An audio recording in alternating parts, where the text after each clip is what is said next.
All right. Wow. Communication. Yeah. My goodness. So let me get this straight. Your mom is in prison?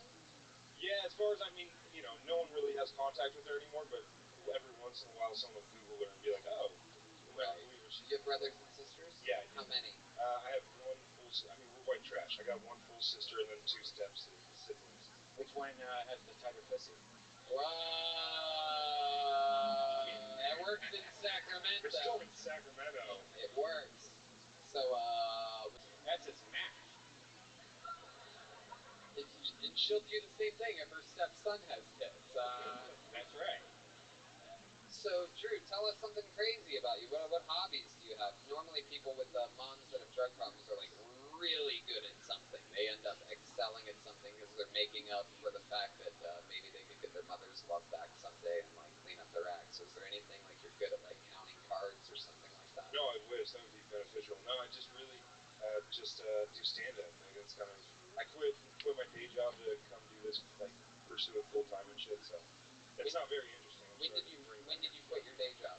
In August. And what's that day job that you quit? I was an account service representative at a printing and mailing facility. Oh, wow. Yeah, very exciting. That explains the haircut. Yeah. Does it? So August, did you quit awkwardly, or was it just a clean break, 2-week notice? Yeah, it was I've like the day that I put in my 2 weeks notice, they were like, yeah, we were gonna probably fire you. And I was like, oh, perfect timing. I should have just waited around and got the severance package, but Yeah, well, there you go. All right. What's your love life like? oh, it's cool. It's, you know, nothing to complain about. Yeah. I mean, Love school, man. You have a girlfriend? no, nothing like that. Last date you went on, what was that like? It was cool. We went mini golfing. I upgraded from Hometown Face. I'd rather do that. It's way cheaper, but yeah. She's right there. She's right there. I agree completely. One more time for Drew Absher, everybody. Thank you. Fuck yeah, Drew, thank you. Yeah. Goes out for summer. How about a hand for the band? New songs every episode. They learn these things right before the show. It's incredible. Oh, wow. Whoa. What was that? Throwing a skull into the audience. What was that? An imaginary football. Wait a second. Can you do that again? Because that was perhaps one of the worst football forms I've ever seen. Is that how you actually, I've never seen you throw a football before? Yeah, do it again. Alright. So, wait. So you're a quarterback? Dude, I tore my rotator. Oh, okay. That makes sense. Now I get it. Okay. I did not throw, but I filled up my girlfriend with my seed. Whoa. Shit. Pulled another name out of the bucket. You guys having fun out there? Good. Take over your next comedian. He goes by the name of Matt Medina. Matt Medina. Alright. Sacramento! That tends to happen. Why does that tend That tends to happen. Why does that tend to happen? You know, people think I'm funny. Why? Loud, aggressive. You are? Yeah. A lot of people are loud and aggressive. It's funny though. Loud and aggressive. It's funny though. Yeah, but no. That's very true. Ever heard of Sam Kinison? Yeah, but no. That's very true. Ever heard of Sam Kinison? Yeah. Oh, very good point. Hilarious. We could go on and on. There's a lot of those. So what do you think it is? Do other comedians think you're funny? I mean, they tell me, but you know. Do they? Yeah. Do they after your set go, good set? Yeah. So, Alright. What made you want to start stand-up comedy? I got a divorce. Whoa. Yeah. Now. How long ago was that? 2 years? A year? 2 years? I don't know. What happened? She moved to Wisconsin. No, she fucked a 40-year-old. She fucked a 40-year-old? While she was pregnant with my kid. It's great. Whoa. It was a good time. Whoa. And I hope she watches this. Oh Dude, my god. That's what we call the 40-yard dash. How old are you, Matt Medina? I am also 24. 24 years old, and she's 24 too? Yes. And how long long have you guys been together? How long were you guys together? Okay, so You don't pull out with a pregnant chick. You know that. No. So his you cum can do was whatever you within want. his cum was within Yes. millimeters Yeah. of your baby's Yeah. your tiny salty lips. Yeah. So Unless you put it in her butt. Wow. which Wow. lucky him. Lucky him. That's what got the Joburg chant. There's a few guys that are fans of anal in the audience tonight. Not really the funniest thing, but When you come inside somebody else's girlfriend that's pregnant, that's called a 2-point conversion. is it rain? Are you the rain? I got it. Yes. Nah. If you would just look at me, you'd get it. All right. Very good. Yes. I gotcha, Curtis. Thank you. So you cried for 3 hours. Yes. Did she tell you that she fucked the Okay, party guy? so this is where the timeline gets iffy, where I think my second kid is not mine. Whoa. Yeah, well, hold on. Hell yeah. Did he come out holding a fucking wrench or something like that? Yeah. It had a Mitsubishi symbol on it. Whoa, is that we're getting closer to the dealership here. A famous local get pregnant with the second kid. I mean, hopefully when I came inside her, Yeah. yeah, about a year and a half ago. Is there anything about the second kid that makes you think it's not yours? No, well, besides, like, the straightness of the hair, that's about it. Yeah, that's kind of Came out with a fancy necklace on or Yeah, my first one's got, like, curly Jew-locks, so, you know. Right. Wow, Matt, you're fucking, wow, you're so interesting. That's incredible that you really fucking literally spilled the beans here. What ethnicity are you? Huh? What ethnicity are you? Half Mexican. I mean, she's pregnant, she's down to fuck. I mean, why not just Jeff fucking... is cool. Jeff is cool. Jeff is cool. Standing ovation from that guy. Oh, that's the waiter, okay. Hold on a minute, you motherfucking put your hands together for Zach S. Zach S. Here he is. Wow, right in the front. Very close. Hey! One more time for Zach S, everybody. All right. Thank you. That's me, Zach. I just turned now technically. I'll tell you why. This is something we almost never see in real life. All right, no. This is very, very interesting. You're excited to tell us something about it. Curtis, you want to say something about this? Yeah, why does he look like the most handsome guy in the Big Bang Theory? So you got fucking 2 collars. Right, I didn't know what the temperature was going to be in here, so I wore both of my favorite shirts. Oh, it looks like the temperature is bitch. You ever thought about like a coat or like maybe a hoodie? Yeah, you ever think about dressing like a human being? You know who else didn't know what the temperature would be like in here? Almost everybody else. Yeah. Is there a reason why you decided to commit to fucking forever autism? Yeah, you look like the autistic kid we always pick on, dude. Chroma Chris and I matching up on premises there. Look at that. That's a big point, Chroma Chris. How about a hand for Chroma Chris? Silent but deadly. Not a comedian, but somehow always bats 1,000. Yeah, dude, the A on his Letterman jacket stands for autism. So, Zach, you said something. I must have missed the beginning. We were talking about a technical thing for a second. You said that you had some kind of disability or something, and that you, is that, or no? No, I was just saying that, like, you know, in your 20s you feel young and invincible, but after you turn 30, basically, you feel... Hey! Heck yeah. Hey! Heck yeah. Old 2 callers Jenkins over here. Old 2 callers Jenkins over here. Zach S. What's your childhood like? What are we talking about? What's your childhood like? What are we talking about? What do we got going on there? Some fucking couple go-kart accidents or something like that? Some fucking couple go-kart accidents or something like that? You ever get ejected from a go-kart in a massive pile-up? You ever get ejected from a go-kart in a massive pile-up? So Zach, what else is interesting about you? Any fun hobbies or anything like that? Do you ever go fucking like frisbee golfing with coffee saucers or anything like that? Hobbies? So being a business owner takes up a lot of my time, so I don't have many hobbies, but... Jesus, oh my god. I was just It's like Shark Tank if the dude had the brains of an actual shark. Well, let me tell you, Tony, running my own business is a real conundrum. Whoa. Okay, running your business is what? Go ahead, I'm sorry I cut you off. Say something funny.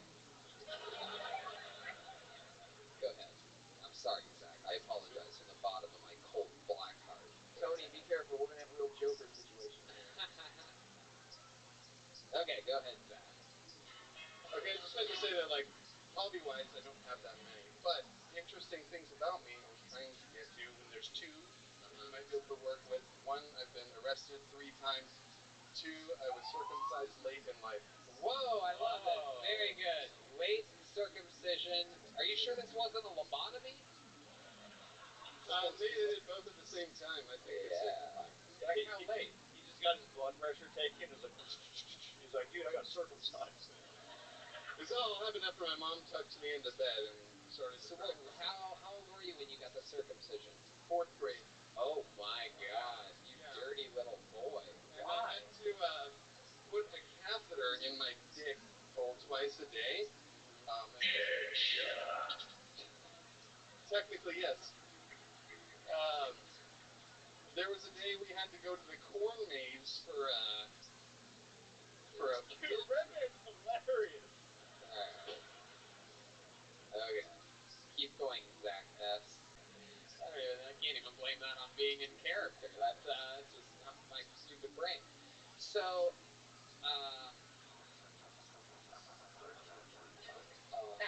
Shoot, ask me anything. Tony, it's always weird because I usually just see the back of their head. He turned at me and I saw his face, and now I know who I'm making fun of.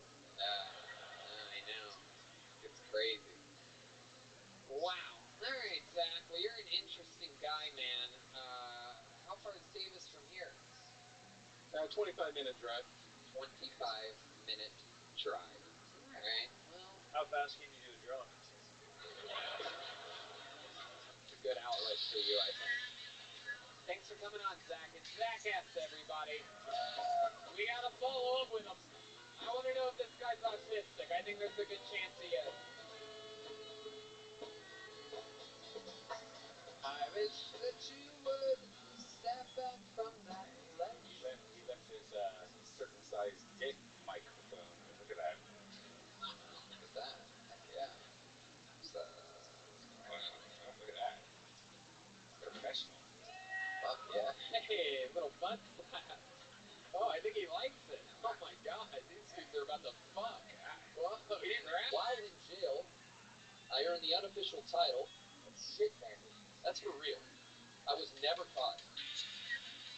I also had a really good reason for doing that. One night, I got so drunk, I argued with my girlfriend. And I passed out in a bush down the street, and I also called a buddy, ordered $100 worth of Coke, which I didn't have. Then I walked back to my car, shit myself, and drank gutter water. Wow, there you go. All right, Kyle. I like your style, Kyle. You signed up as the real Spaceman Spit. Now, why would you do that and just not go by Kyle? Because that's my tag. Is what? Spaceman Spit is Calvin and Hobbes. That's my thing. Oh, it's your online thing. Oh, okay, cool. Well, welcome, Kyle. You took off sunglasses and a fisherman's hat, and you have your material written on a cool piece of art that you made. My mind would have went blank. I needed that. I like your style, man. You're honest with yourself. You seem like you live a full life. Welcome. How old are you? 30 years old. 30 years old. Hell yeah, talk right into the tip of that microphone. Thank you. Hell yeah. 30 years old. You said that you're pretty normal and relatable. No, God, no. Now, No. you ever been in the military or anything like that? I get that a lot, actually. Yeah, no. I actually got denied from the Marines when I graduated high school. I had an incident in 8th grade. What was the incident? Assault with a deadly weapon. Wow, what was the deadly weapon? A knife. Who'd you deadly assault? A fucking bully. Wow, it was just a bully? Yeah.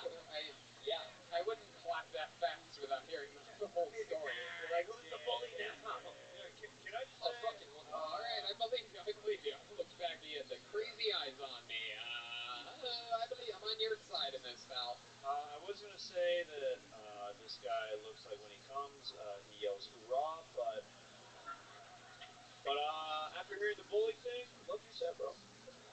So did you stab him with the knife? No, I just threatened him. Put it to his neck. I told him I was gonna fucking kill him. Who was this guy bullying? I'm not gonna give his name, but it was a tall, aggressive. No, I'm not, I don't want his name. I'm saying who was he bullying? Oh, me. Over a course of a couple months. What is he saying to you? What are you doing? This is in 8th grade? 8th grade. I'm doing that. Mind-boggling. Dude, this guy is mind-boggling. ready to reenact this. Has anyone ever told you when you wear the hats and the glasses you look like the saxophone player from the Muppets band? No. Hey, I'm glad to be the first. Right on. that's what we thought was going on. Okay, so Kyle, tell us other crazy stuff about you. It seems like everything you say, you're like just accidentally give. I asked you about Marines, you're like, no, I couldn't because I almost stabbed somebody in the 8th grade. I'm like, what? No, they denied me because of like psychiatry. No, I understand. Right. So what's your life like now? How old are you again? I'm 30 years old. 30 years old. And what's your story now? Go ahead. I'm not gonna give you much of it, but I'm married. I got 2 kids. Oh, cool. I'm super into psychedelics. I'll preach all day about drug dealer, and I bought ecstasy and we just hit it off. Huh. I think the ecstasy did the heavy lifting there. Hey, 12 years later. Wow, 12 years. 12 years, yeah. Great. Yeah. Jeez, that's fucking awesome, man. It's cool. Wow, that's crazy. So you met her when you were 18. Yeah, I was turning 19. Incredible stuff. What does she do? What is happening? He has a strap on. This is unbelievable. Dude, that's the smallest strap-on I've ever seen in my life. He's wearing it on his head. Oh my God. Ladies and gentlemen, so before you play anything, Kyle, let me just remind everyone, and let me just tell the listeners that aren't watching this episode, he just took off his shirt, threw it out into the room, called for something from the audience, took off his pants, caught a strap-on dildo, a very tiny white strap-on dildo. He put it on top of his head. He's wearing underwear, tight, colorful. Hey, Nicholas, can you make sure that camera's all squared up and that everything's good there? So, ladies and gentlemen, I present to you this is a Mexican drum op, and now going for the throne, it's Kyle, everybody.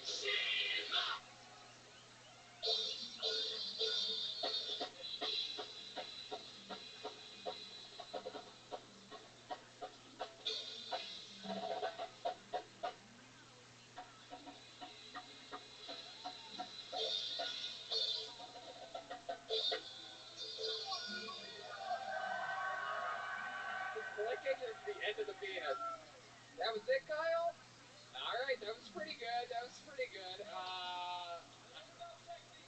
That's true. I mean, as far as comedic performance, you may have been one of the greatest contenders of all time. I don't even know where you find a dildo with a little ribbon around it like that. But I got bad news for you, Kyle. Your opponent, undefeated all time, is the Undertaker of this shit. He's the one and only Joelbert Joel Jimenez. The Mexican drama. Live from Sacramento. Episode 400. Oh my God. Oh my God. Coming up with a bunch of. He brought a first aid kit.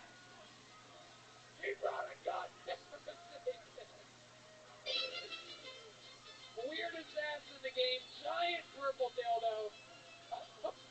And fucking a big cock and tight nuts too, you fucking pussy. Alright. Ladies and gentlemen, all-time undefeated. Maybe we'll. You might want to grab this for afterwards. First aid kit. Either way you slice it, we are about to either witness history or a slaughter. I present to you, defending his throne, undefeated all time, the one and only Joelbert Joel Jimenez.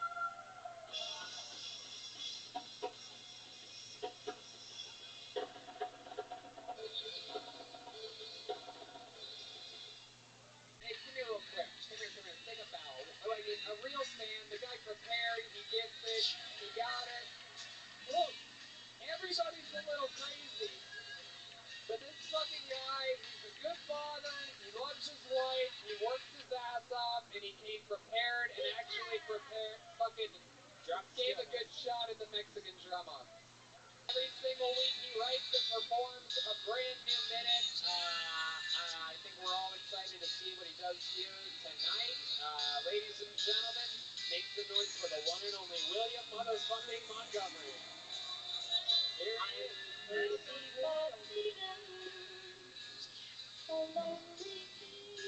the fucking Patrick? He told me I could smoke out back. I fell through the roof. I lost one of my Crocs.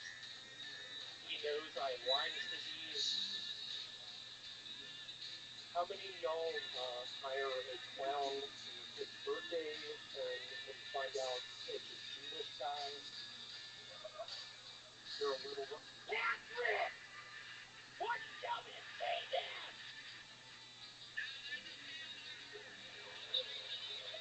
Patrick is Filipino. He's not to be trusted. Hey, Sean, I get it, we're brothers, but this has to stop. That's an impression of me talking to my superior to me. Oh, did you see? You even touched it. You even touched it at the end. Get it. Get it straight. Get it straight. Oh, come on. All but one. And you know I'm not good with these. You got me. Come on. Get that one. Get it. Yay! You did it. Good job. Thank you, ma'am. You're welcome. Oh, that's good. Okay, you got a split, but you can get it. Don't say that. Be confident. Strike. Trying. Not Strike. trying. Not what I wanted. Get it. All but one. Oh, okay. You got this. Yay.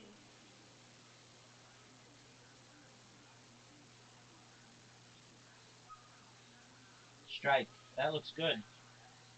Oh. Tough break.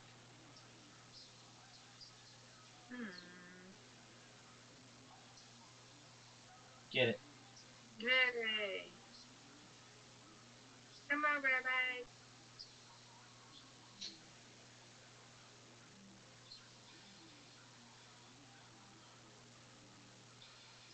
Come on, yeah. Get it. That's. There's such a big difference. You get a strike on. That's two, Miss Aquarius. Come and get me. You're gonna get me. I win, you win. Yeah, you win, I win. Come on, let's go. Strike.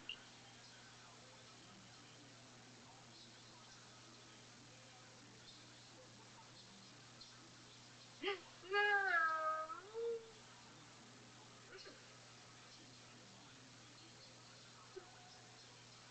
Do it. Oh, that's good. Oh, that's good. All but one. All but one.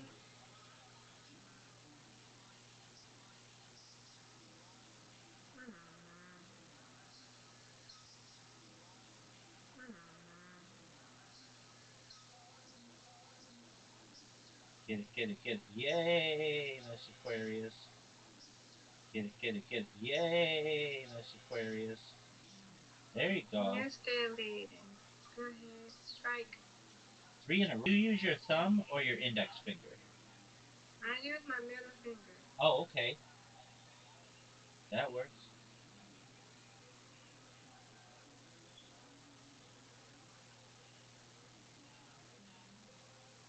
Get it. That was good.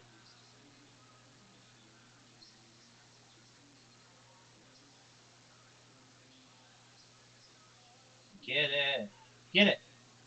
So close. You even touched it.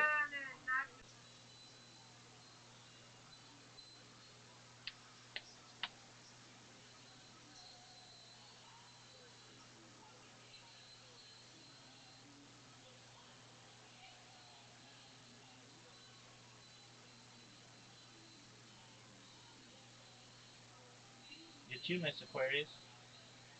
Is it me? Is it me? Yep, go, go, go, go, go, go, go, go, go, go, It's go, go. done. You got it just in time. Yay, go.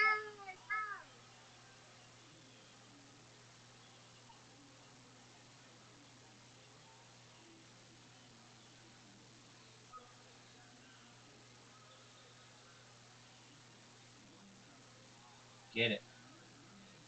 Boo. Yeah. No. Okay, hold on. Hold on. I got a text. Hold on. Take your time. Hmm. Let me know when you're ready.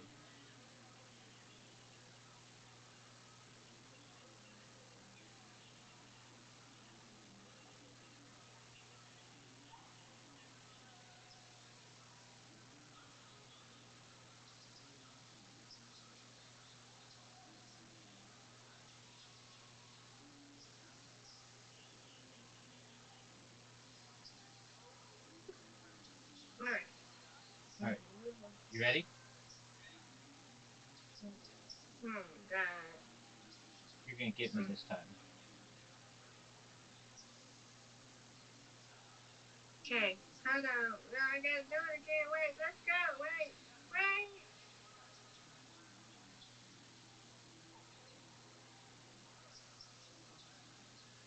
Oh, that's perfect. How'd you only get 5? That was a perfect shot. Hold on. Good. Get it. Okay, let me see what she's talking about. Oh, God. Get it. That's what I'm talking about. Hold on, hold on, hold on. Am I going next? I'm trying to.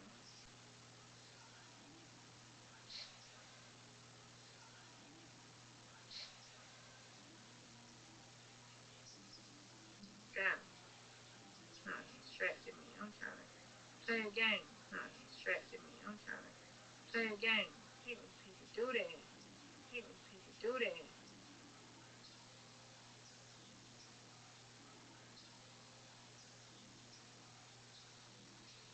Stop. Stop. Get it. Get it.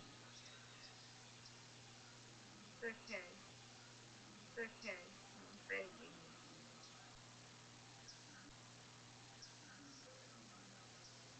Get it. No. Oh, just on the inside. Hmm. Where did I go? Not what I wanted, Miss Aquarius. Got him. Get it. Get him. There we go. Yeah, you winning. See? Just by 1. Excellent. Go. Mm. I'm playing again. If I don't get some, I'm gonna play again. There you go. Get it. That's a good one. I'm gonna play again. I'm gonna play again if I don't. We're gonna play again. Go, Rabbi. Get it. That's what I said. I'm playing again. Oh, that was terrible. I don't care. Okay, one more after this. That was terrible.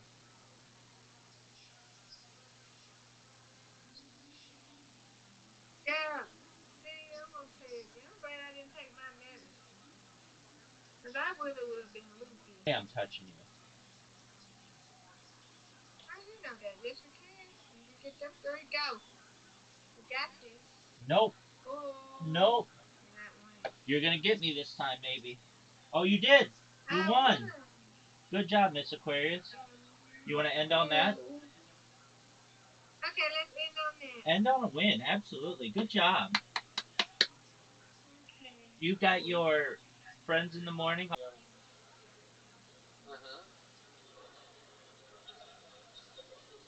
William, what have you done since we got here in Sacramento today?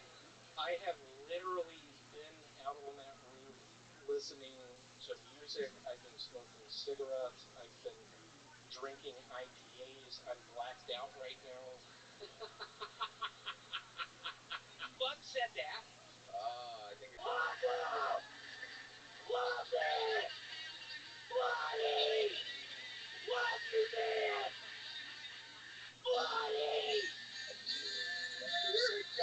genius, dude. You are so fucking funny. Wow, I did not see that coming at all. What a twist.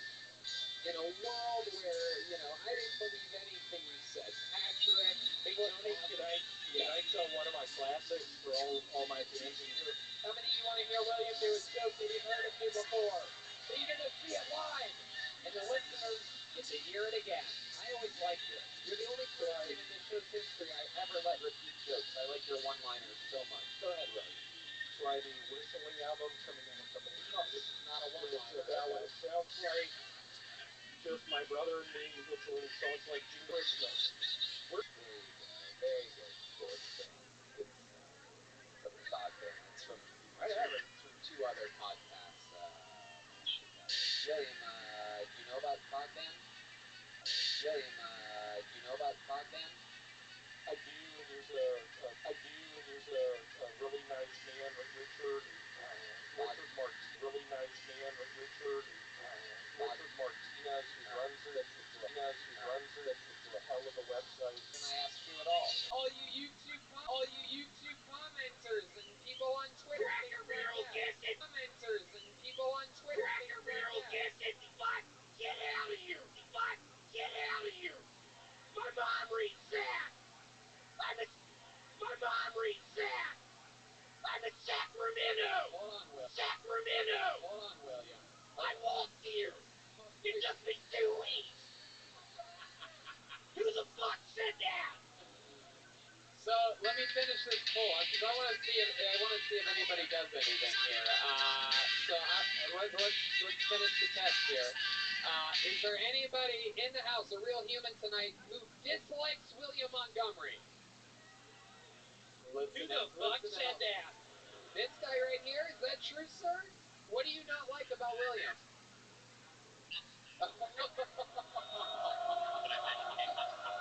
Three podcast listeners, he said, I think he's getting old. That's what that dude just said right now. This pizza's delicious. William, is there I'm not going to perform here tomorrow now. No. Is anything you want to You screwed up my entire week. My entire week. You piece of shit. No, yeah, I brought it to what? The guy said you brought it tonight, Yeah. but he's still also, even after that, rudeness for disliking you, William. Is there anything you want You're to really going to do that to me? What would make it up? What can he do to make it up to you, William? Give me a kiss. Oh! Yeah, look at that! William killing. Guys,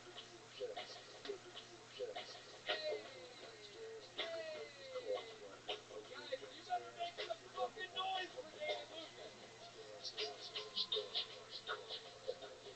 Hell yeah. Come on, one more time, good one for David, everybody. Small ass face. A lot of white kids go missing through kidnapping and their parents killing them and shit. First, they just make it sound like you fucking try to make it look like he's being raped. Yes! Like he's being raped. Yes! I'm not even. Oh my! Or lame. They didn't not even. Oh my! Or lame. They didn't have what I wanted. It's like 5 lanes. They didn't have what I wanted. It's like 5 lanes. I think I know. And then the motherfucker offered to sell me coke in the parking lot. I'm like, bitch, I'm too big to do coke. Yeah, absolutely. When I'm at my house, listening I to know you do. DMX by myself. I mean, I listen I to know you do. DMX by myself. I mean, I say it hard. Why you? Say it hard. Why you? I mean, I can see you saying the N-word in the shower. I can see you saying the N-word in the shower naked. Naked. Where my niggas at? Where my niggas at?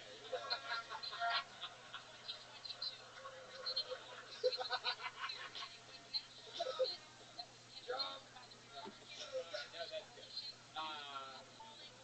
Fuck yeah. No, I love it, man. You got me spot on. You're absolutely right. I can tell You it's know going. what's funny about me and you is, let me tell you something What's that that? I think is true. I think I'm blacker than people think I am, but I think that you're whiter than people. Hell yeah, bro. I'm the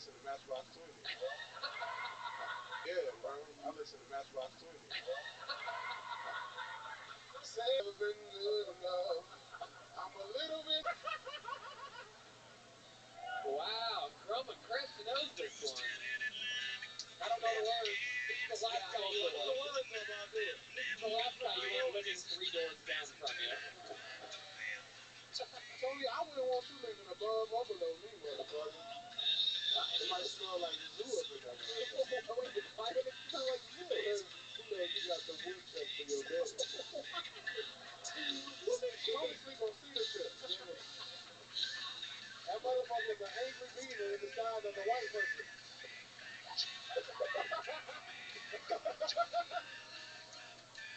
Oh my god. You're actually right. I sleep on wood chips. Tony built the dams in his pool. I sleep on wood chips and David sleeps on potato chips.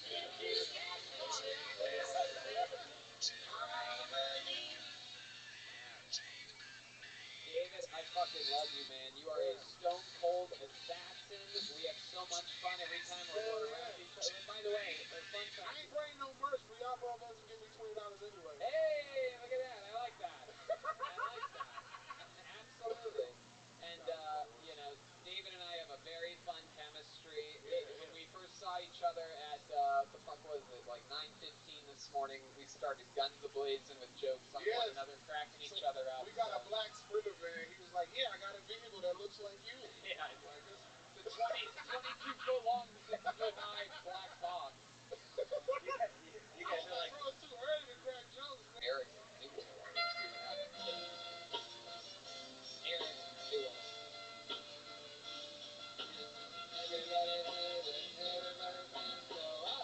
Hey! Step back from that ledge. Step back from that. Oh, here's Eric Newell, everybody. How do you follow that shit in? Well, give it up for Tony's 400th episode. My dad, big anniversary. My dad also just had a big anniversary. 1-year anniversary. Yes, sir. Okay, and he got in trouble for it? Yeah, they put him in jail, but they should have just let him go. How long did he have the money for it? Like, was it a couple of days or they immediately cashed? And how much money did he get? $0. Got in trouble immediately. So what ended up happening? He handed them a note or something, or Passed the note? what did the note say? Do you know exactly what it said? Give me all your money. He hasn't talked to me since. Well, there you go. Jesus Christ. Is that your friend over there? Do you know that guy? No, I think that guy, because you could have said something better, motherfucker. Oh. Are you coming back tomorrow? Well, there you go. I guess you're not then. Dude, that dude could suck Moby's dick. Yeah. That's right, Moby. Don't let anybody do that to you. These people should praise you. They should praise you like they should. So let's talk about it, Eric Newell. You really like nerdy girls? Is that true? I do. Heck yeah. Could you get any girl that wasn't nerdy? Probably not. Hey, what's your success rate with nerdy girls? You don't want to know that? Why is that?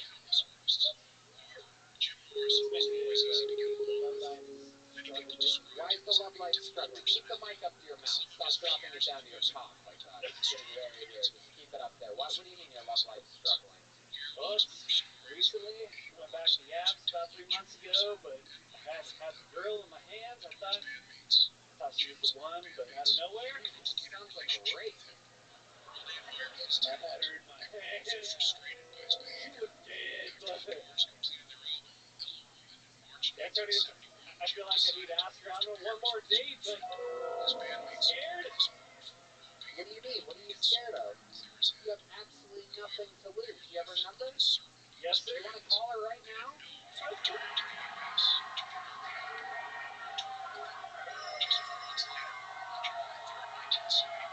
Seems like you have nothing to lose at all. I mean, just call her and ask her if she wants to go on another date.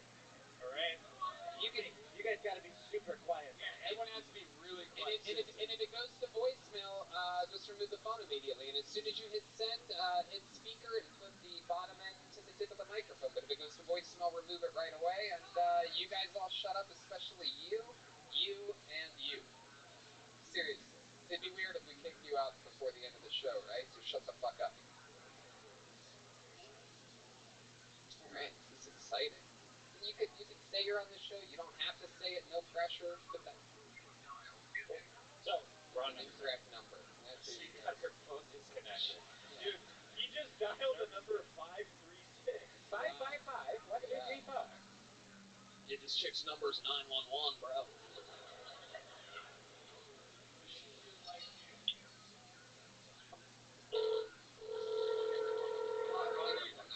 All right, here we go.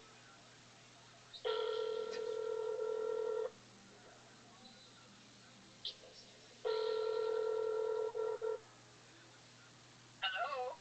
Hey, Jen. Hello, it's me, Eric. I'm on Kill Tony. Yeah, that's the response I figured you'd give me. So, question I have for you. Would you like to go on one more date? Because I'm kind of maybe... We should go on one more date. We have unfinished business. You ready for me? Stop laughing. Are you ready? So, did you hear that shit or not? So will you go on another date with Eric? Yes, yes.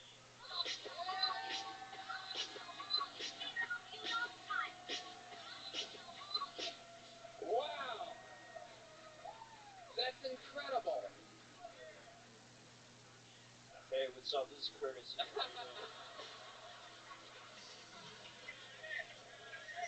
Hey. can really hear you guys now. So this is Curtis. What's up, bro? So, I was wondering, I know we've never met before, but, are you into anal? What'd she say? I've seen the show. I'm not going to answer that. Oh! All I'm saying is that's not a no. Hell yeah, that's right. One of the Curtis, two in the Curtis. You know what I'm saying? How about a big hand for Eric, everybody? He's gonna get that second date.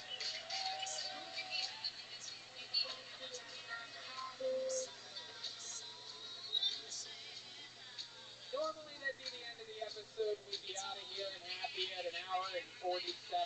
That would be considered a long episode even for the real Sacramento.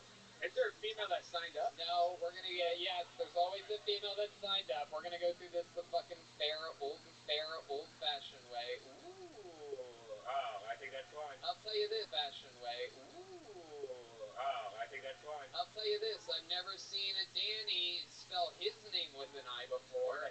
How about Danny D? Is she here, everyone? Danny D? D-A-N-N-I-D? Is Danny D out there? Let's give a little lobby check real quick. I'm gonna keep searching in the holster. There's always comedians, and I guess I'll say this now because we don't talk about it a lot, and a lot of people ask. If there's ever a local comedian that's done comedy multiple times, and the club knows them, they don't have to buy tickets to the show. They can always just sign up and wait in the lobby or the hallway or outside. That's Danny D right there. Nope, that's not what I asked for. We are going through like I said, we have a fair way of doing this, and it's letting the bucket of destiny choose. And I guarantee you this person's here. Ladies and gentlemen, put your hands together for Bridget Bennett, everybody. Bridget Bennett. Let's see what happens here. Here she comes. I see it. Favor for somebody that's fucking worth. What about Wendy? What? Favor for somebody that's fucking worth. What about Wendy? Whoa! And I'm like, no, the bucket of destiny will decide, and you are just fucking, you are comedy in a fucking nutshell. Look at you. Very much. I mean, wow. One of the best sets of the night, right? Blatantly the best set of the night. Came out with a guns a-blazing fucking opener, making fun of you, making fun of yourself, owning it. That's exactly what this shit is all about. You're unbelievable. What the fuck are you? Thank you. How long have you been doing stand-up? I've been doing stand-up for 10 years. Unbelievable. Yeah. Unbelievable. I absolutely love it. You guys are absolutely stunning. I feel good. Don't Absolutely. Thanks. It's called nagging when I just did these. You know what I'm saying? Pregnant wrong, yeah. And you are absolutely so funny. And since you're going to be here tomorrow, what do you say we just pencil you in for an automatic spot tomorrow, huh? Is that okay? We'll get another 2 minutes of Bridget Bennett tomorrow night. Bridget Bennett, everybody. Now that is the way to do 400 episodes of Film Tony. Am I right, people? Mind-boggling. The great Ryan Shea Ebelt is here. He drew this episode. Look at that, everybody. Incredible. While you all sat there doing nothing, he drew that from start to finish. A big 400. We never... Second through fourth, you said. Silent but deadly. He's added 1,000 tonight, as always. How about another hand for Chroma Chris, everybody, on the guitar? Chroma, what'd you think about tonight's episode? Varsity blew my mind, Joey. There you go.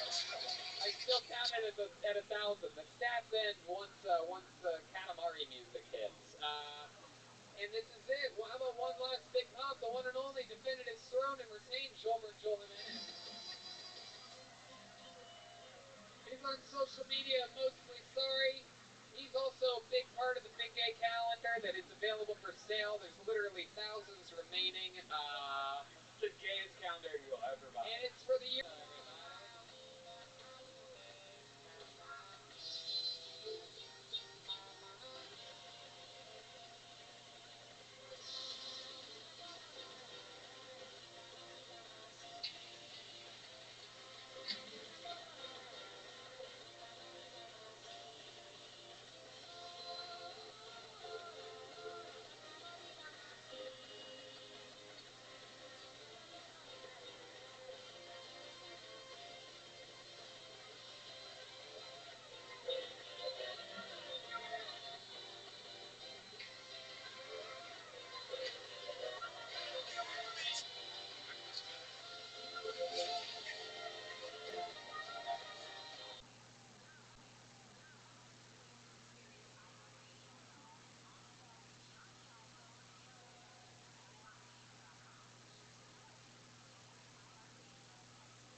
Dude, how many interviews did you watch?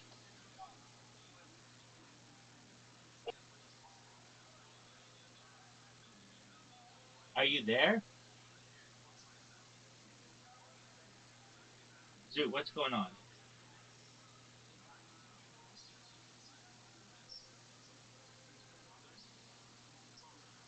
Zoot. Zoot. Zoot.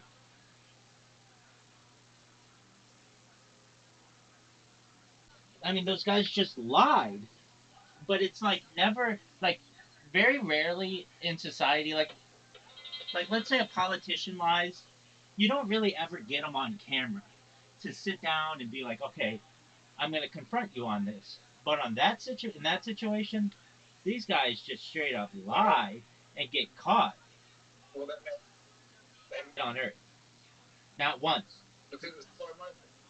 Exactly. It's slow motion. Exactly. And now isn't it obvious once you start to see the video that it's a joke? Because slow motion wasn't a thing back then. Exactly. They didn't have it in sports television.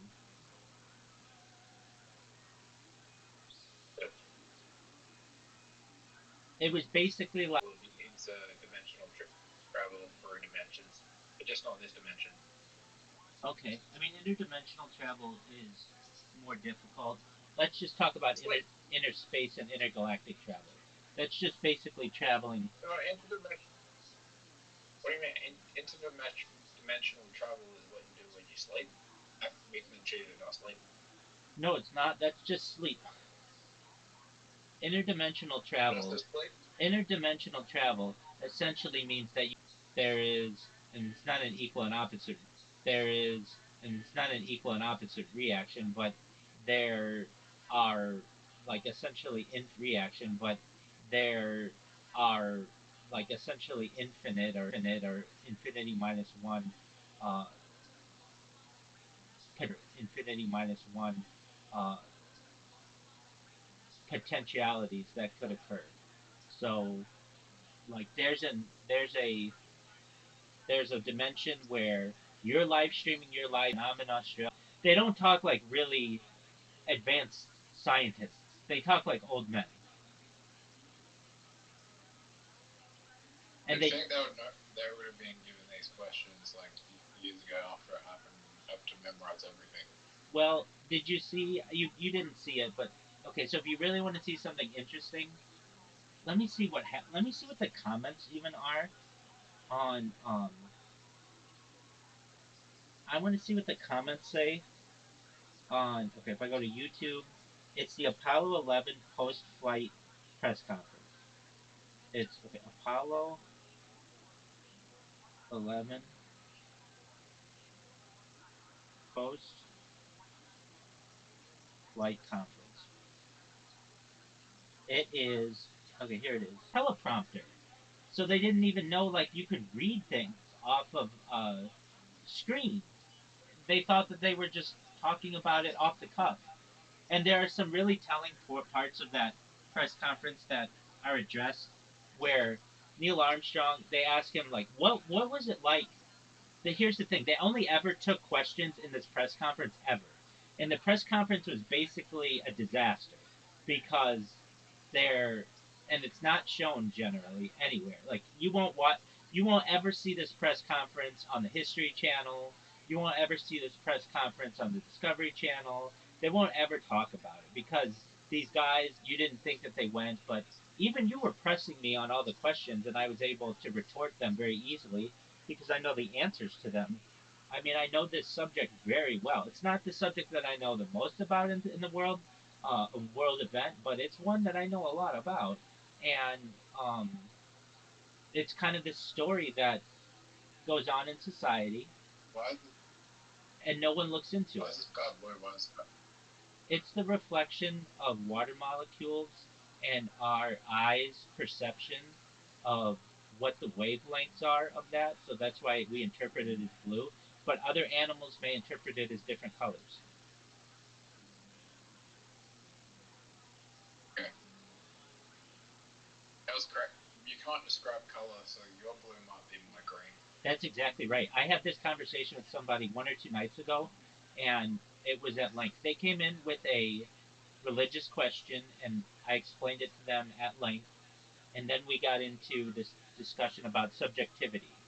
And I explained to them the scenario that they set up was basically if you have one flower in the center of a circle and you have 100 people who surround that circle, they can give you an objective opinion, and I disagreed with that. It would be 100 subjective opinions. Some of the people may not have. Some of the people may not have accurate vision. Some people may be blind. Other people might be colorblind. Other people may just have different interpretations of what colors are, or objects, and because of that, every single person's every single person's opinion is subjective. Like your Variations in their eyes, so that, I mean, it's not a lot, but it's enough to make them not exactly the same.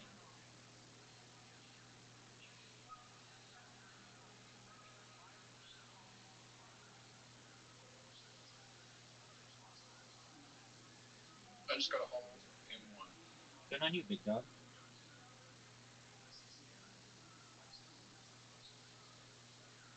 It's not a hole that you would not expect.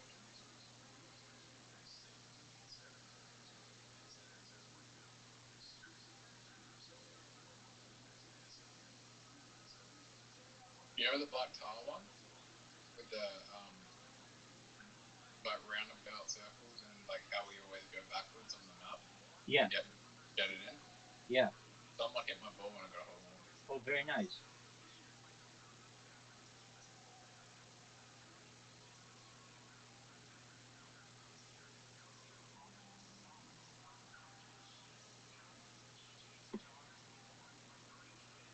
They didn't hit it like we hit it though. I understand. So, Zoot, in one sentence, why is it that humans have never been to the moon? What is preventing us from doing it? The thing that sounds like Van Halen. You're 100% right. That's exactly right. The Van Allen radiation. 100% right. Good job, Zoot. Van Halen. Van Allen. But that's okay. It's after Dr. James Van Allen, and that's exactly right. There you go. Van Allen radiation belt. How do we get past the Van Allen radiation belt? Well, how can we get past it? That's a good question, and there are multiple ways. There's a conventional way where you just have a really big rocket that is lined in lead, but the size of that rocket has been estimated that it would have to be about as big as the Empire State Building, meaning very, very large. But there are other ways to do it that we hypothesize aliens have done it, and especially with alien crafts. What aliens do with the UFO is they create a force field, essentially, using gravity or anti gravity, that basically protects the craft from any type of radiation. So, like a force field is what they use, and it basically, when a UFO flies, there UFOs, as I understand, have two different settings. There's Type A and Type B. Type A, well, one of the types, I don't know which one's which, but I believe, well, it goes like this. One of them is for when you're like getting really close to a planet, or you're on the planet and you need to go slowly. And the other one is when you're going really fast, like through space. That's exactly right. Don't you understand that there was a CIA director? I want to make sure I get his name right.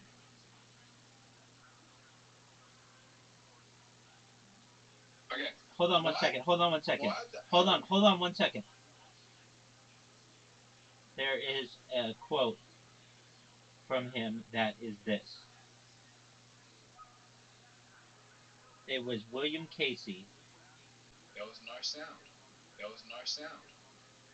It had to be an aircraft. It had to be an aircraft. Because it happened so fast. It looked like a tiny jet and it crashed. It looked like a tiny jet and it crashed into the earth, but there was no sound. Okay. So let's take your No sound. Okay.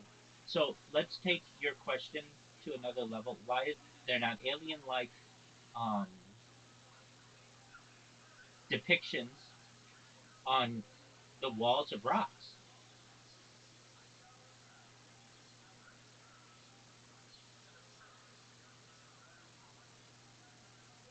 not saying aliens. Well, there's a difference between seeing aliens and seeing a UFO. When we talk about seeing aliens, that means that you've seen a real being. Generally, it means you've seen a real being. And there are people who see those as well, especially abductees. Unlike it was silent, it was about the size of like a beach ball. It was glowing. It was silent. It was about the size of like a beach ball. It was glowing, like it looked like the sun, but it wasn't the sun. The sun was setting at the time. The sun was in the sun, but it wasn't the sun. The sun was setting at the time. The sun was in another part of the sky, and I remember seeing it, and I reported it. Sky, and I remember seeing it, and I reported it years later on this stream. Um, but I've seen them as well. They're on this stream. Um, but I've seen them as well. They're very common to know about all of this, but they don't know anything more. They haven't studied it, and the best answer that you're going to get is that there's only God. But I think that there's more to life than that, and so it's been a topic that's always fascinated me. And I shouldn't say that. It's fascinated me for the last 2018, and even the New York Times talks about it. It's basically just we're in a process of called slow disclosure, and or soft disclosure, and that means that you're not going to have a day where on the news they talk about, hey, aliens are here, because it would scare too many people, so they just softly or slowly let it get it because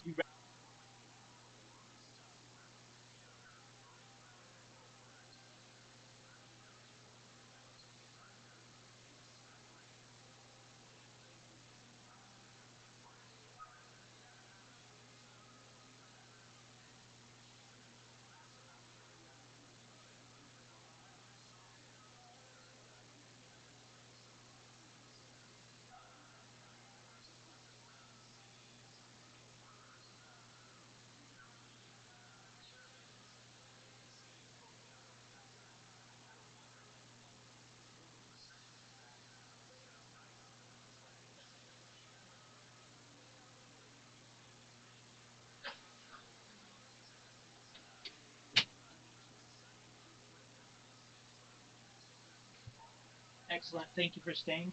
Okay. Do you want me to send you an invitation?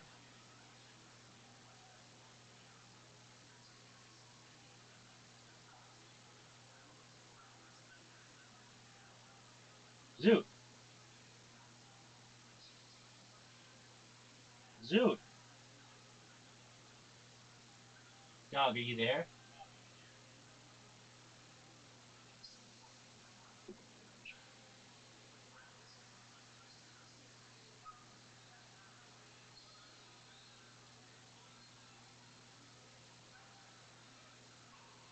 Yeah, your invitation.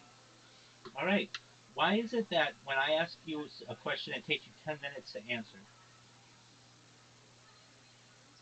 It took me 20 seconds, and because I didn't see your invitation until I was charging my phone.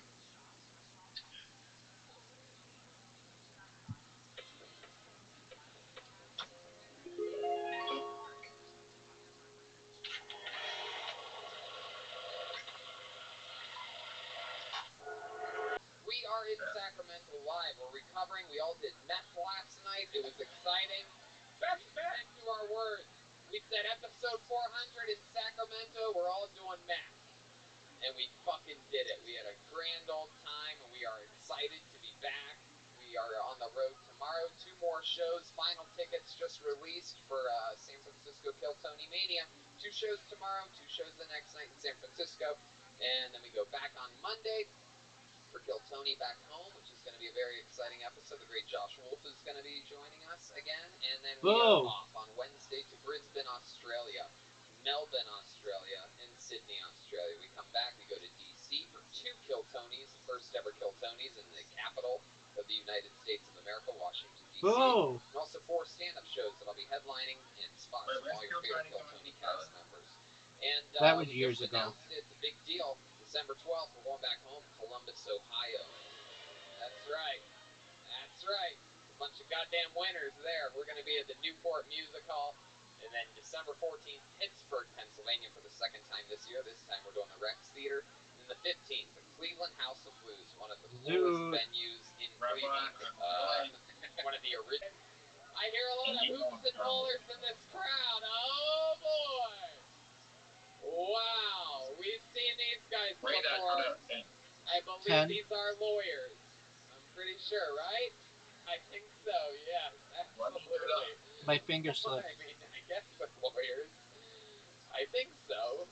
I've never seen Jeremiah look less like a lawyer than he does right now.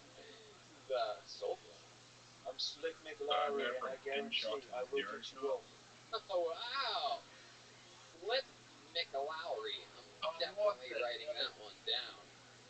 My goodness, how do you, I've never seen a white guy with such African-American hair before. I think that's the proper word. I'm from Manchester, oi. Oh, wow, Manchester, England. That's in England for those of you from Modesto that don't know your geography. And then over there we have the great Chroma Chris. He's a lawyer tonight. Look at this guy. How are you, Chroma? Good, my name is Colin Bender. Because I'm focused on beating you in Scrabble. Attorney. Wow. Because everyone should feel safe with your drinking and driving habits. Oh, wow, look at that. I think this they have a 2-drink minimum. I think Whatever. they agree with you. And then back here, we clearly have a young Mexican George Washington. It's really exciting. The first president of the United States. He's made of wood. He does not tell a lie. A bunch of crazy shit. Scrabble time. Literati time. White hair before. This is incredible. You look like a goddamn like one of those carrot cake cupcakes or something. Vanilla frosting on that sweet, sweet carrot cake. Passing the bar exam is extremely stressful. The name's Jimmy Denver. Jimmy Denver. Yeah, and I just checked with the court. William Montgomery. That's called me a Mexican Bill Clinton. Oh, wow, is that true? That is absolutely true. Is he a That's judge not a or lie. The show. That's Schulberg is here. Reiser's favorite. Started the show. Cleveland rock, Cleveland. Cleveland rock, Cleveland. Oh, not singing any movement. Oh, not singing any movement. Yo, Zoot. All right. Jesse. Yo, Zoot. All right. Jesse Barahona. We have a Jesse Barahona. We have a Jesse Barahona coming from maybe out there, No. Philip. Never Barahona coming from maybe out there, No. Philip. No. She's snapping one off. How many I eggs do believe you have? she's snapping So one quit off. with your questions. Goodness. She better not be. That's a felony in 13 states. Whoa, that's a real lawyer right there. Pulled another name out of the bucket. Make some noise for Eric Jawi. Eric Jawi. I thought the law and the law won. Cleveland rock. Cleveland rock. What the fuck is going on? Alright. Is that Eric? Oh, here he comes. Here he comes. Eric Jawi, everybody. It's quite the system. They're containing all the comedians in the Sleep Train mattress store. Here he is, Eric Jawi. One more time for Eric, everybody, your first comedian of the night. What's up? I'm married. I love my wife. She's awesome. But I'll tell you what, if being gay was a choice, I'd consider it. Not for the dick. Wow, that's I do good. it for the bathroom counter space. My wife has the whole thing covered. There's no room for me. Like, I take a few loads to the face just to have somewhere to put my shaving cream. But you think I want to grow this beard? Like, I just have nowhere to put my razor. My wife's black. Honestly, I didn't know a little white guy like me could get with a black girl.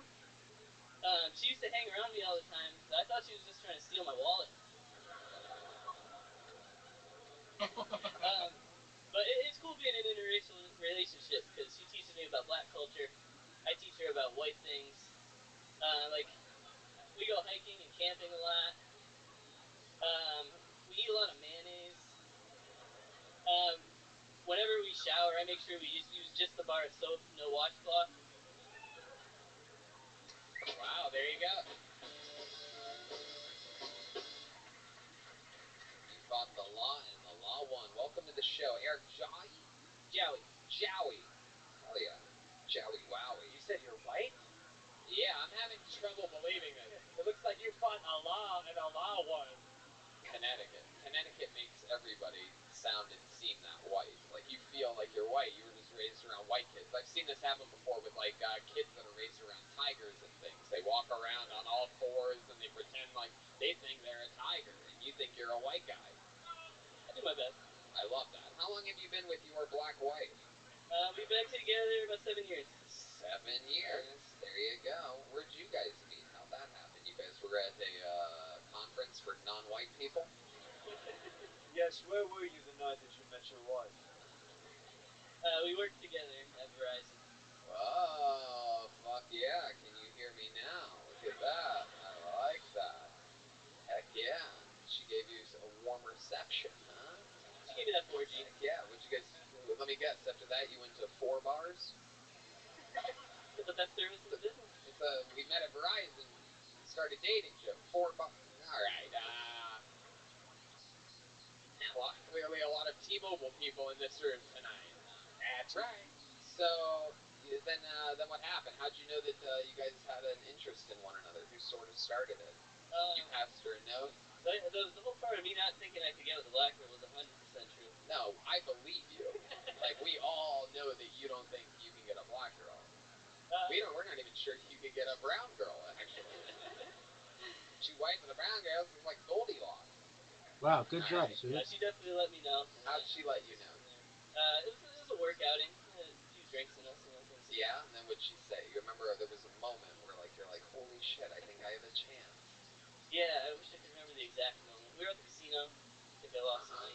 Hell yeah, and you're like, you wanted to play some blackjack. Yo, pimp. Let me put it in your slot. Yeah. Hell yeah. So what happened? You remember the moment you're at the casino, you're rolling the dice, Snake Eyes comes up, and you're like, let's fucking make out, you black chick. I want to bet it all on black. Yeah. Fucking double or nothing, right? Did you go all in or just the tip? I mean, I'm white. I gotta go all in.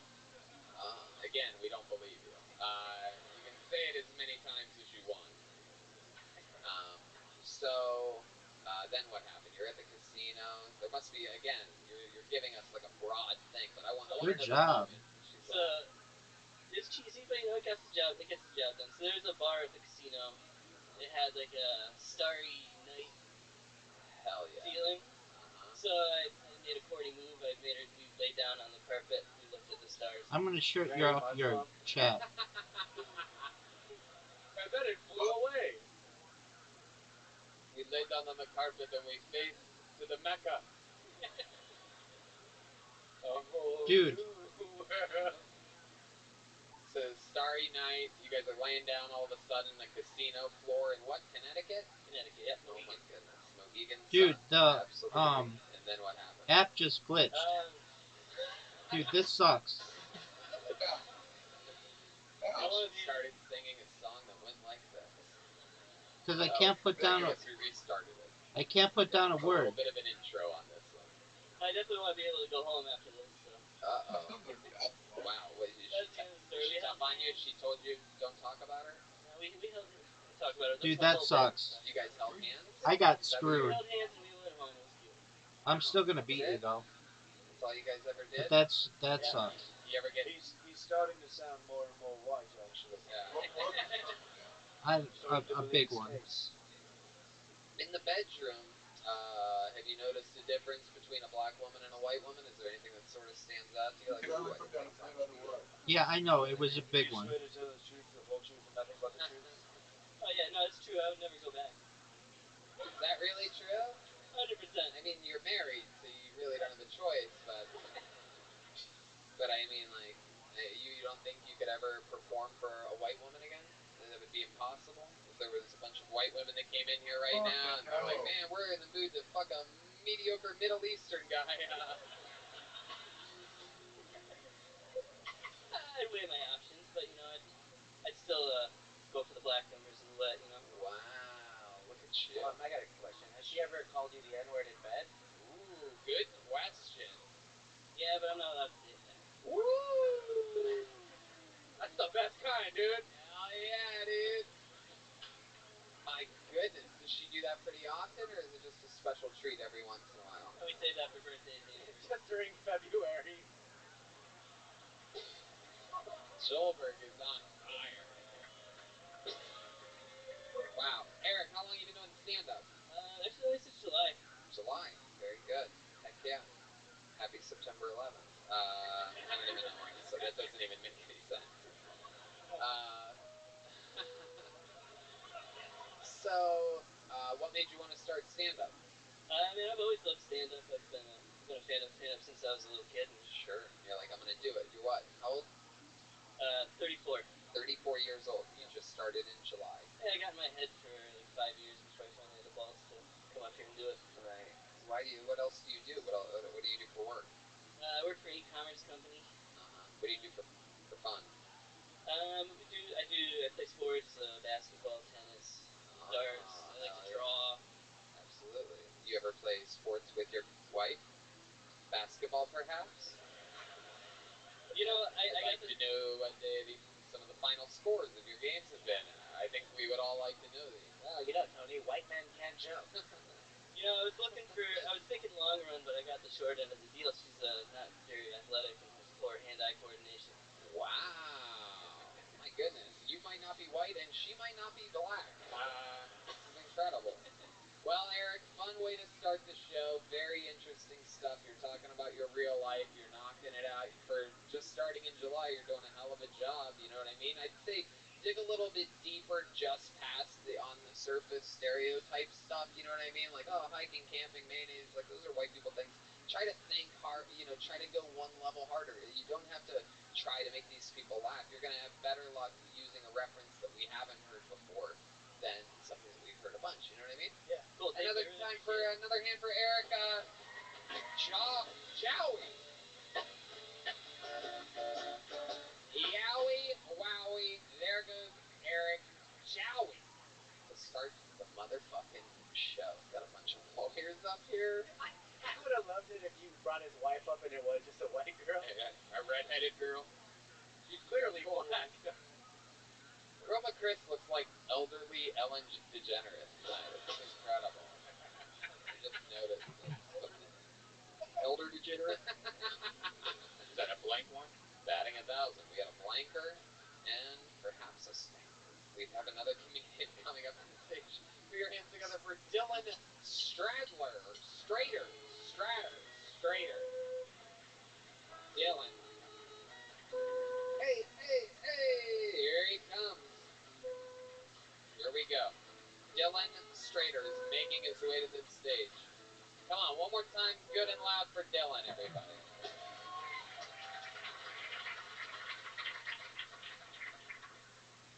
Hello. Sacramento, how we doing tonight? Woo! Had a rough weekend, man. It's been sore all week, all day. Had to get some weed from the dispensary. I picked up this weed. It was called Alaskan Thunderfuck. See, I don't know if it was from Alaska. I don't know, like, it doesn't make sense why they sent it here. But that shit thunderfucked me all day. 3 naps. I'm well rested.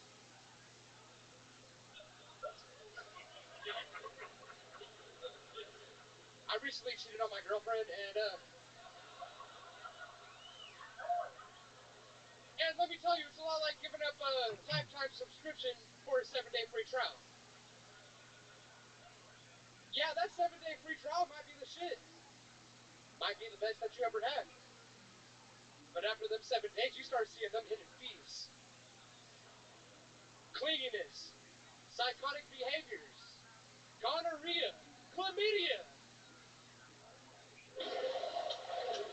Bring it in, for sure.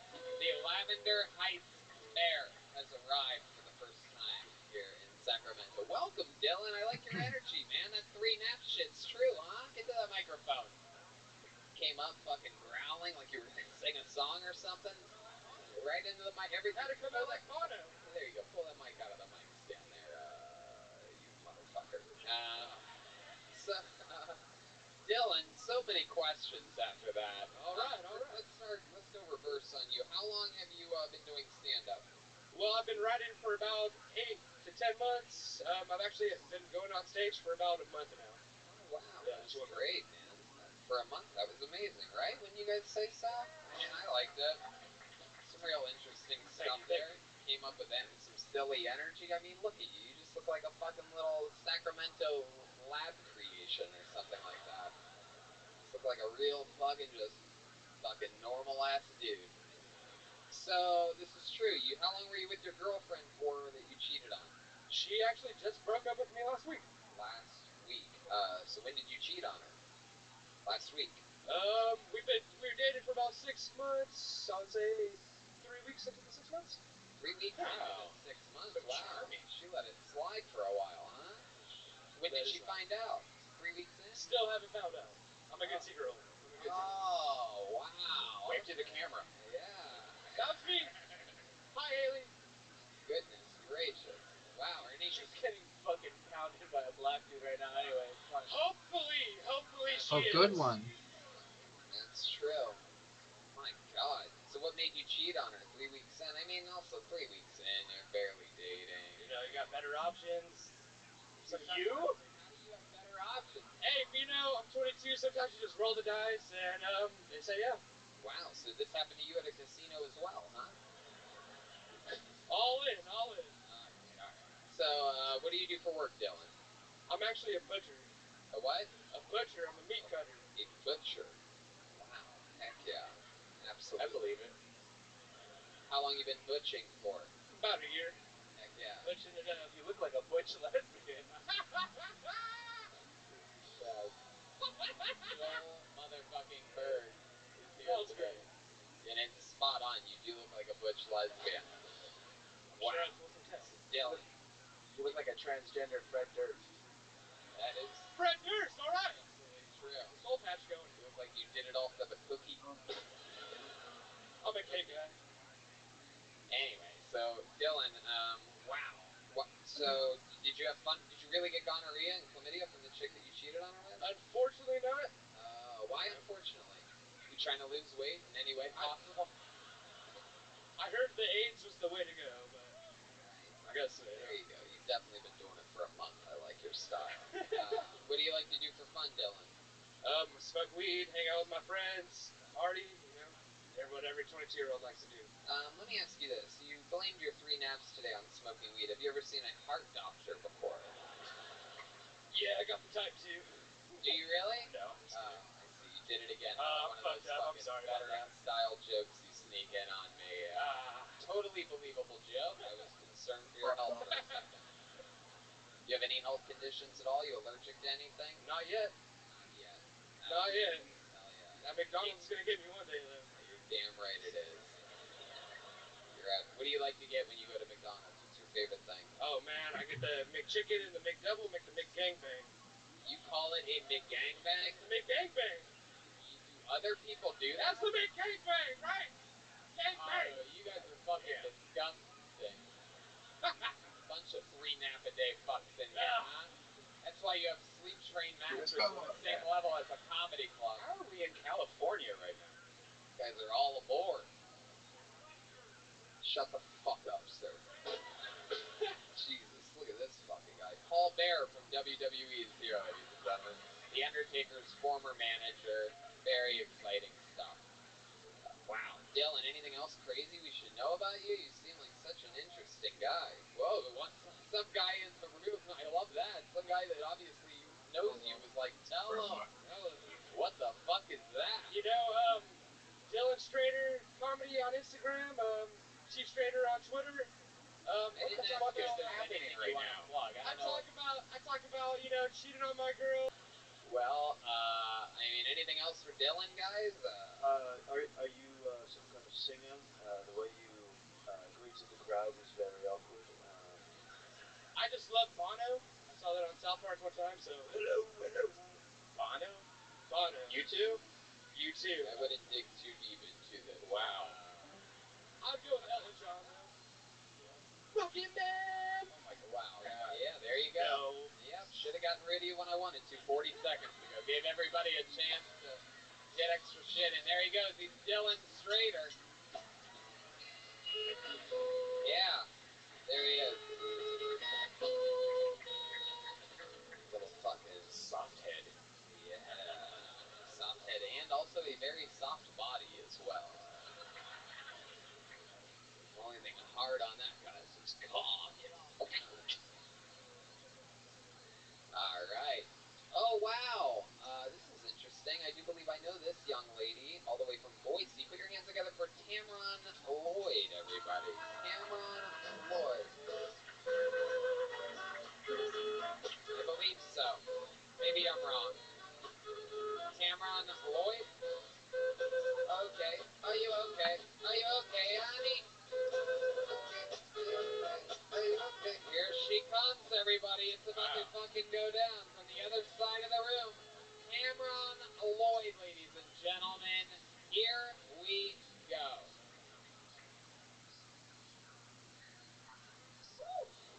Okay, so as you've heard, my name is Tamron, right? Go ahead and think about it. Spell my name with me. Tamron. Go ahead and take the R out and put the P. What do you get? Fan bloody tastic mother. I appreciate that.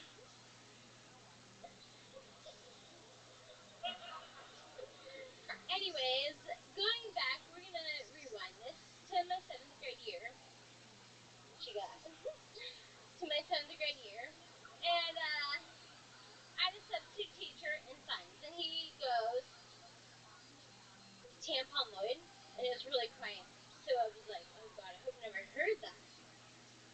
2 seconds later, Tampon Lloyd? As everybody's laughing at me, I stood up and I said, listen, my name is Tamron.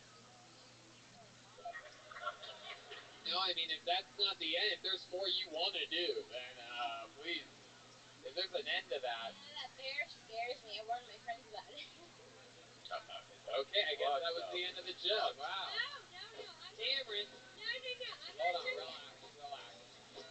Hold on, relax. Tamron. I don't know what's going Yo, on. dog. Do you have a new drug addiction or something like that? What's That's a going good on one. here? You're a little bit loopy right now? Shorty, hold on. Let's check in with Chroma Chris. I think I just found my first client for tonight. Tamron, how's it going over here? Is this your first time doing stand-up? Tamron's first time ever, everybody. Tamron used to run a comedy club in Boise, Liquid Laughs, correct? Absolutely. Then you decide, now you live around Sacramento, correct? Microphone, yep. Northern California. Northern California, and you decided to start stand-up comedy tonight. Yeah. What made you want to do this? Because it makes me happy. Does it? Yeah, it does. You feel happy right now? Yes, I do, actually. Aw, that's so sweet. I like that. Is it something you've always wanted to do? Not always, no. Oh, okay, just recently. No. Oh, okay. So no to both. All right, and well. you don't have a drug problem. Very good. I do You lost not again. do drugs. I might drink alcohol once in a while, but no drugs. Maybe 4 times a while, too? Welcome back to the Real Housewives of Sacramento. Come on, this is a fucking Modesto 9 right here. What are you talking about, guys? Next, in Coden, put it next to the D. Crazy. You guys love your Modesto jokes out here, huh? Oh, look, clearly a girl from Modesto shaking her head no in the front. Tony, can I talk now? Tony, can you talk now? What exactly do you want to talk about, I Tamron? just want to say Uh-huh. that I appreciate you letting me go on stage for the first time ever in my life. Wow, you're so drunk. You know what? Can I finish my joke? Oh, you want to finish the tampon Tamron Yeah. joke? Okay, go right ahead. Let's hear the end of it. Anyways, so the teacher says... Do we all kill ourselves at the end of this? Looks like a... I'm kidding. Tamron, it's a comedy show. It's debatable. You know you didn't have to have your 2-drink minimum before the show started, right? Like, you could have taken your time. What's 2-drink minimum? I don't understand. I know, alright. In the case of State of California versus Basic Bitch is found guilty.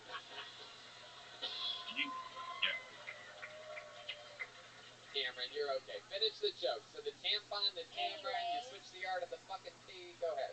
So, Go ahead. I stand up and I say, my name is Cameron, but if you're gonna call me 56 tampon, straight wins, you big better dog. either call me super tampon or slender tampon. Alright, thank you for watching. Thank you for playing. Who's driving you tonight? You have a friend here, right? I'm not drunk. Oh. I was not drunk. Perfect. How many of you want to do our first ever DUI test here on Tell Tony, huh? You don't... All right.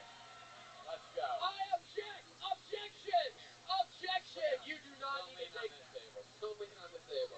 What do you want to do? You want to do like the foot out one? Come here, stand next to me. Tony. Face that way. Don't face me like that. Nope. Face that way.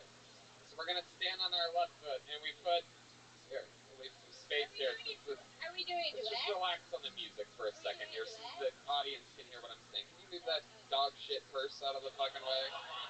That shit on the ground where it belongs. We don't need to be this close. Take us just a half a step there. You stay right there. Alright, now we're gonna take, is this right? About 6, wait, I don't know if I can pass that. This should work for weed too. So about 6 inches up, right foot up. Just do what I'm doing, like that, and stay balanced. 1/1000 to 10. You can do it, yeah. Come on, I'm doing it. Just There's do no- what I'm doing. If you want to take your shoes off for this, you can feel free.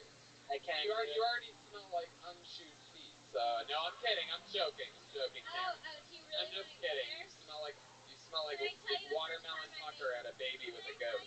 No, go I ahead. met you? No, it's okay. Any of your stories are I am now really. You want to take the DUI test? Yeah. You can't hold on to me. That's not how. Well, usually I don't think the cop lets you hold on to him during this. Usually there's a stripper pole for me to hold on to. Cameron, you are adorable. I think you absolutely gave it your best effort tonight. I'm going to make sure that you make it down this stairs safely. How about a big hand for Cameron, everybody? She moved from Boise, oh my God, to Northern California. She was a manager of one of the great comedy clubs in the country. Oh, shit. Oh, there you go. Everyone, we'd like you to know her name is Tamron, not Tampon. Wow. Oh, God. Clearly had some wine with the friends before tonight's show. The old, I'm not drunk. Perhaps one of the drunkest people we've ever had on this show. I'm not fucking, I'll take your fucking test. Leans on table. Like, imagine, like, that would be like live TD's greatest episode ever, where the cops, like, put your foot out like this, and she's like, okay, this whole time. It's literally, like, straight out of World's Dumbest Criminals. Or as some people call it, Modesto's Smartest Humans. She literally broke stride in the set to ask me, what do you got?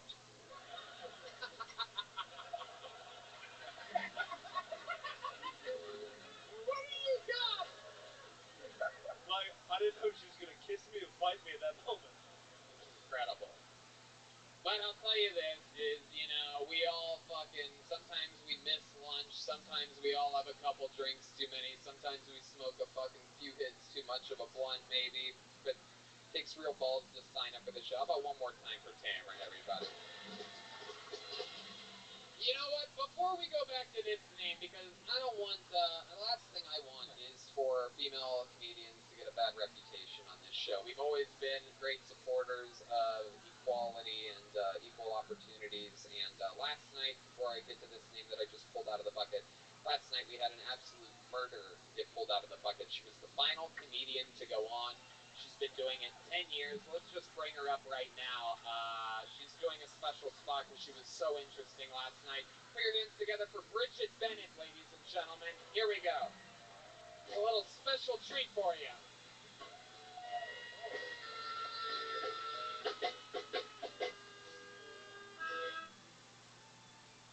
One more time for Bridget Bennett.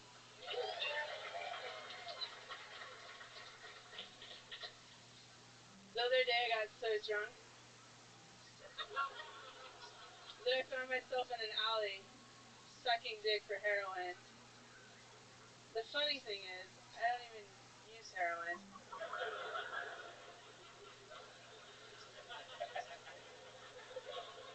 My friend asked me, how do you know when a guy likes you? And I was like, when his dick is in your face.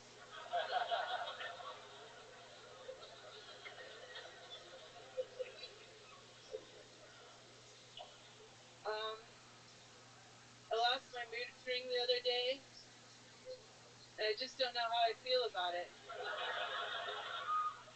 Alright. My friend said there's no such thing. The only things you can count on are death and taxes. And I was like, the only thing I can count on is you dying. Fuck yeah. Bridget Bennett. I like your style. Thank you. I like everything about you. You absolutely are a goddamn murder. You've been doing this 10 years, right? Yeah, 10 years, I Tony. love it. You're just a fucking pure stand-up comedian. I want to lug you down to the fucking comedy store and show you off. I want to see what people would think about you. I mean, I can't. I physically can't. But if you're ever down there, I'll introduce you to some people. I don't know what you want to do or what your life is like, but you're such an interesting fucking creature. I'm open to do whatever. Yeah. You're wild. What else do you do when you're like, let's check in with the law firm over here. Bridget can handle these jokes, you fucking pussies. Let me just tell you, if you're one of the people that just odd right then, you're part of the fucking problem. Or like the planet you look like you're from. Mercury, it's a planet, right? Oh, you're going back to the Mercury, yeah? Oh, Jesus Christ, Joel. Wow, and this guy, he's either on fire or he's burning down. My goodness. You have a boyfriend, Bridget? No, I'm totally single. Wow, totally single. So, what was all that dick talk about? Good question. You hook up with a lot of guys? You on any of the apps or anything like that? You on I don't believe plenty in of any catfish dating. or something like that? I don't believe in any dating apps. No, you don't believe in them? You talk about it like it's like a religion or something like that. I've had a lot of friends that use the apps, and I think it's the way that men use women, and I'm just not really for You it. ever slide into somebody's DMs or slide out from under their bed? No. You ever come to their door or come through their TV? Nailed it. There it is. Red band. Yeah. Ring band. Fuck yeah. Bridget, but sex is something that you're into. You just don't like. You just like meeting the person. You just like having a real. I like meeting people in real life. Like, that's my thing. I like to meet real people in real life. You ever meet a guy at the gun range or anything like that? Or like, hey, you can shoot on my face or something like that? No, I've never met. Like, You're never like, oh, I'm gonna see your 9mm. I'll have to try that sometime. Hell yeah. Sounds like a good idea, Tony. So the last guy you hooked up with, like, how does that happen? You're at the grocery store or something like that, or? He had me under my phone under a widget. Widget? Yeah. You sure it wasn't Ouija? And then he just called me up. What's widget mean? He said I reminded him of a widget, so he saved my number under widget, and then he had it in his phone for like 7 years, and then he finally called me up and asked me out. So. Oh, wow. Hell yeah. The old fucking 7-year plan. And there you go. That's one way to do it. Yeah, it takes I thought it was 7 days. Yeah. My goodness. Wow. That's so fucking cool. Well, you absolutely killed. I love everything about you. You are just a real fucking pure comedian. I don't know what kind of damage you took as a child, but it all worked out. You're so goddamn entertaining. We go through so many people in this bucket, and you feel so good. That's awesome. Yeah. Bridget Bennett, ladies and gentlemen. Bridget lives up in Oregon, made it down for these shows. I believe, yeah, one of my favorites. How about that? Great Bridget Bennett. Bridget, let us figure out a way to contact us if you ever come to another Kill Tony. Tell the staff that you arrived and tell them that Tony wants to know if I'm ever at a Kill Tony or whatever. You know what I mean? There you go, Bridget Bennett. One more time for Bridget. We'll get her back up here again. another minute. Or you let a staff member know, or just float through the walls until you find us. We'll just have a seance. Woo! Oh, Bridget's Knock, here. knock. Oh, Bridget wants to go up. Whatever you want, Bridget. You can actually see her every week in your local newspaper as the Kathy comic strip. That's right. Kathy reference. Wow, deep. Clearly 30% of this audience will laugh at anything. Duly noted, Hinchcliffe. Duly noted. Oh, Hinchcliffe. I like it when you call me that. All right, bitch. But seriously, Bridget, if you ever want to do another show, hit me up in my nightmares. Pull another name out of the bucket. This is the one from just before we saw Bridget. Put your hands up for your next comedian. It's Matt Medina. Matt Medina. Hey, maybe we saw this guy last night. Seems like a familiar name. Matt Medina? Matt Medina? Hey. Oh, it is. We met this guy last night. Oh, It's yeah. incredible. Hey. Smelly feet. Here he comes.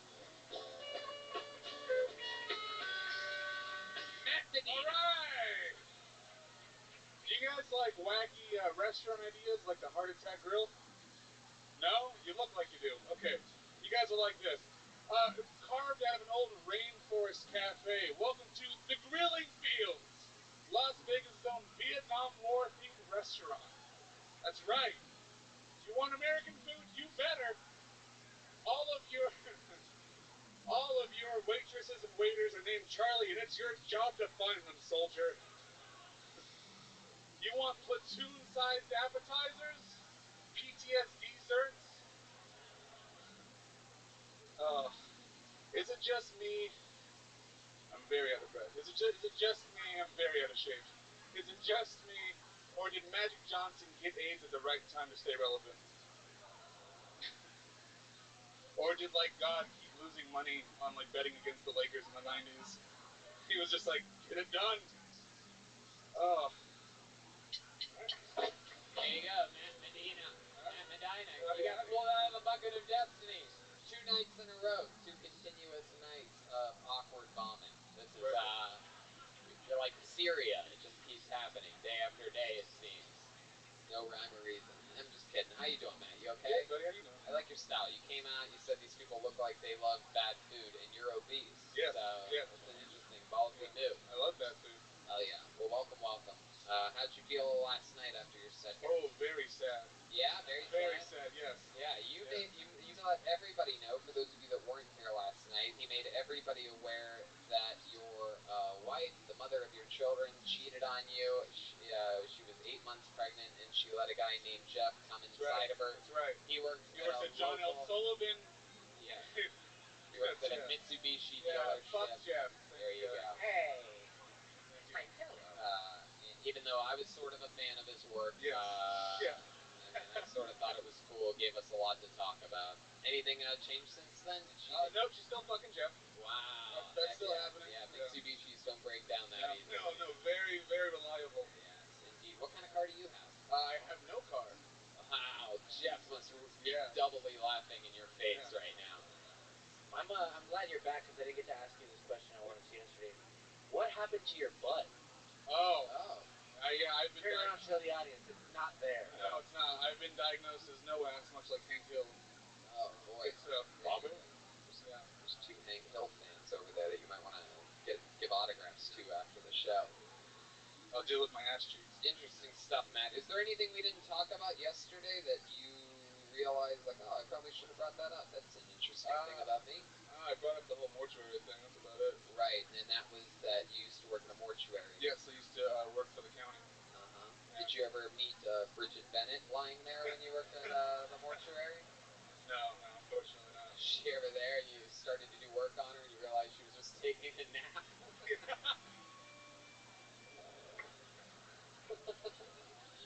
Yeah. What'd you do at the mortuary? I was a removal technician. So you remove body parts from a dead body? Yeah, no. I moved, say this gentleman dies here, someone like me would show up and pick him up, put him in a bag, and take him on out of here. Wow. I think you'd be more fit after that. Yeah. So you're like the Postmates of dead people. Yeah. I've seen you remove yourself after dying on stage 2 nights in a row, so that's exciting. That's interesting.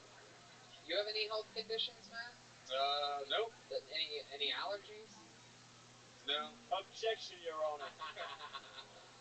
Wow, that's so cool. When's the last time you talked to your kids a lot? How old are they again? 3 and 1 and no. 3 and 1. You almost forgot their ages. Yeah, I don't see them. I bet Jeff knows their ages. He does, yeah. Do you want to see them? Or? Oh yeah, 100%. I pay for everything.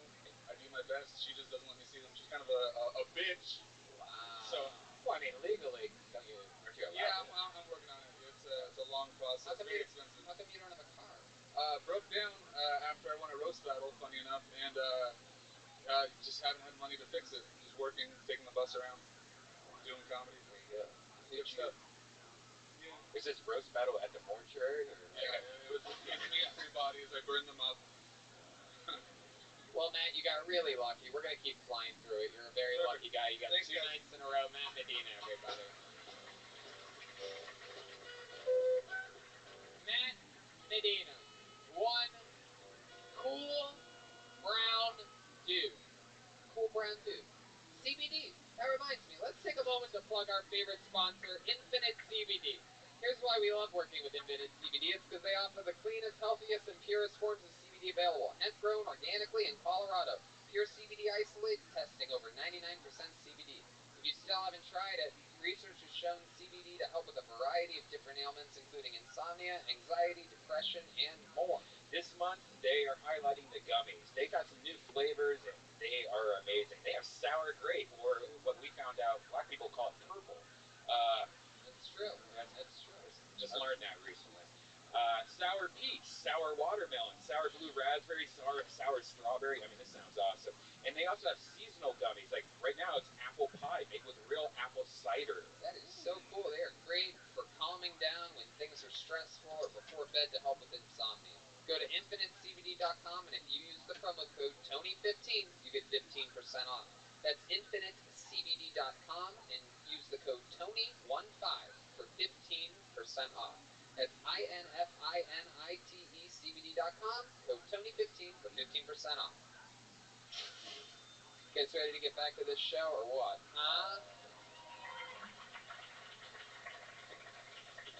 How many of you use CBD products, huh?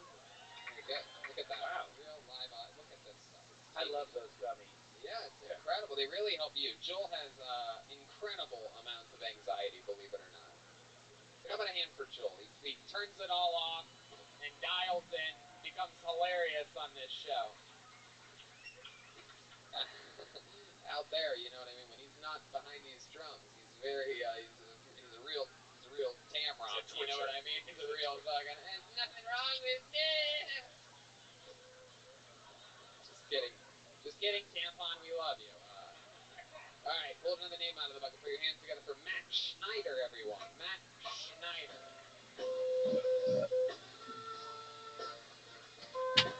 Matt Schneider. Here he comes. Here we go. Step back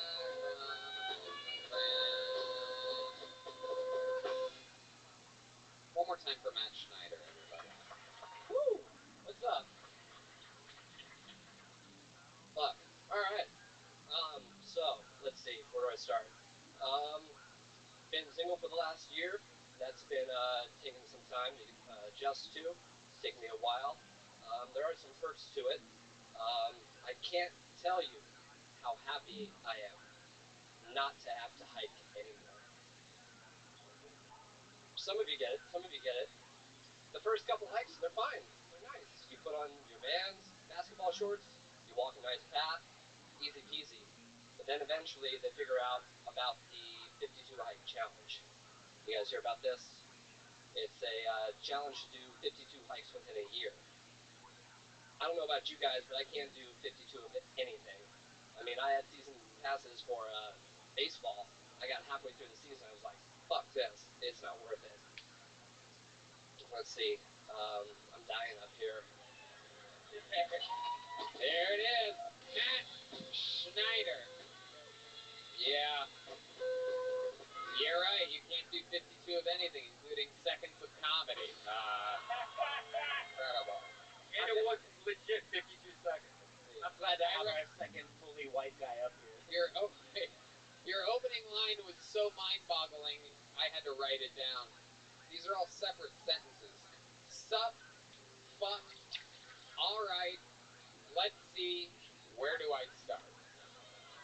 You had no idea where you were going, huh? Or did you just pretend it was all an act to make us think you had no, this was all coming off the top of your head or something like that? It was all up here, and then I saw the stairs, and that was it. I saw the stairs, and it opened up your face. I saw that ledge. I saw that ledge. Yeah. Oh, that's a classic Ace of Base song. I saw the stairs. So you're single. I can't believe you were ever not single. So when did that happen? How long have you been single for? It's been about a year. It was around this time last year. I like how you got on me for my Kathy reference, and then you make a reference to Ace of Base. Hey, well, you have to understand, we milked it a few times. People laughed at the first one because they knew what I was doing. Brian also got in it. It was more of a scattered joke than your sloppy Kathy reference.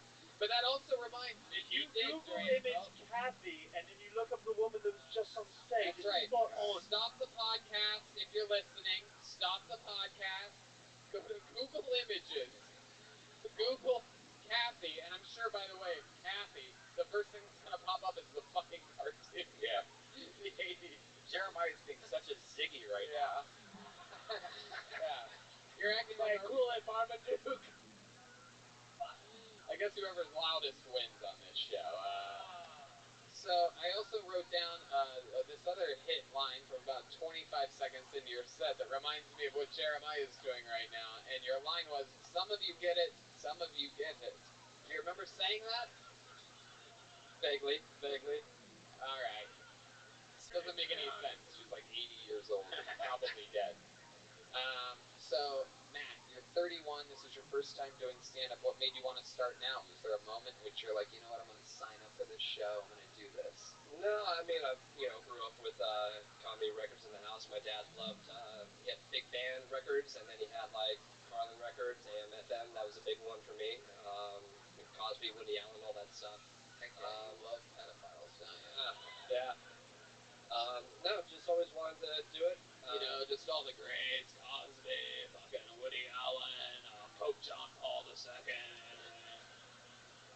When I was growing up, they were greats. I mean, times have changed. Absolutely, times have changed. What do you do for work? I'm one of the top rising supervisors with Costco Wholesale. Costco. Yeah. Costco. $5 rotisserie chicken. There you go. Did you write your jokes on the back of a giant receipt? Did you write the words sup, fuck, alright, let's see, where do I start? That's a killer. It's a real banger. Alright.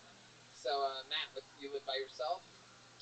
No, I'm living back at home right now. With your parents? With my grandmother right now. That's cool. What's Grandma's situation? What ethnicity is she? Italian. Oh, nice. Does she cook for you? These days, not so much. My grandfather was the cook, but he is no longer with us, so it's the two of us. When did he pass away? It's been about 2 years now. How long have you been living with her?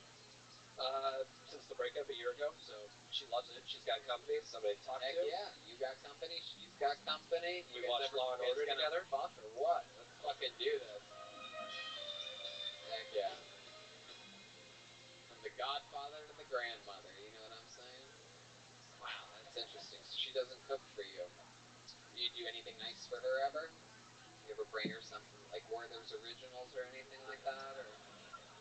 No, she's 86, so, she can only do so much. She's still mentally with us and everything, but when it comes to chores around the house, things like that, That's you. lend a helping hand. Have you ever tickled her? That's true. It's a funny way to fuck with an 86-year-old lady. It's real funny. They're just like, ow! Like that. She breaks a hip. You said your grandfather was the cook. Is there anything that he made that you remember that was awesome? Yeah. What was your favorite meal that he made? there's something that he ever made that was good. We know wasn't good at making grandsons. That's true. Fucking doofballs. He used to make a really good like pasta dish around the holidays. It was just An Italian with a good pasta dish. I don't believe it. Wow. There you go. The old. There you go. All right, Matt. Well, you're a fun guy. Did your grandpa used to read you anything?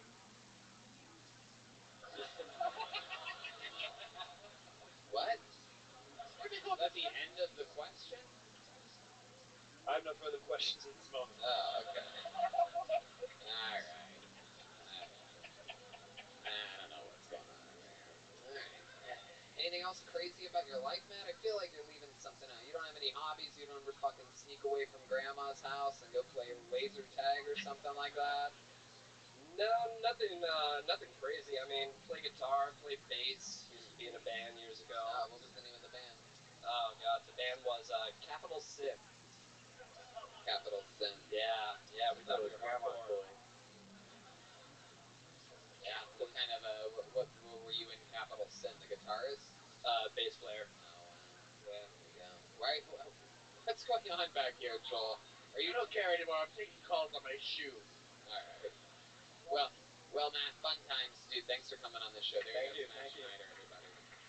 Fuck yeah. First time comedian. Getting it done here on episode 401 of Sacramento's own Phil Tony.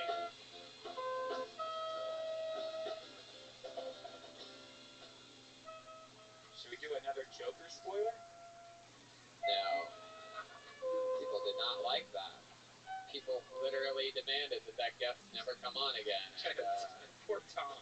Pretty exciting stuff. Put your hands together for your next comedian, Grom Jeremy. Grom Jeremy. I don't think I've ever met. You are, I feel like you got Adele and never stopped. Adele and never stopped. An old reference, Adele. Yeah, no. No, Jesus Christ, what is going on here? Kathy's starting to look pretty good, isn't it? Of all the things you do it in, like, a computer? Old computer reference? Alright. Grom. Can I just say you're the fastest comedian I've ever seen? You just look so fast. Thank you. I mean, what happened? Did you ride your motorcycle to the stage? I didn't see, like, what exactly... I was actually out there in the other bar. I bought tickets last night and sat over there and watched the show. It was killer. And then tonight, I took your tip about just going and sitting in there with the comics. And I was talking to a lovely comic, just waiting. And then they just said my name kind of quietly. I was like, holy shit, did they just say my name? You're kidding me. Wow.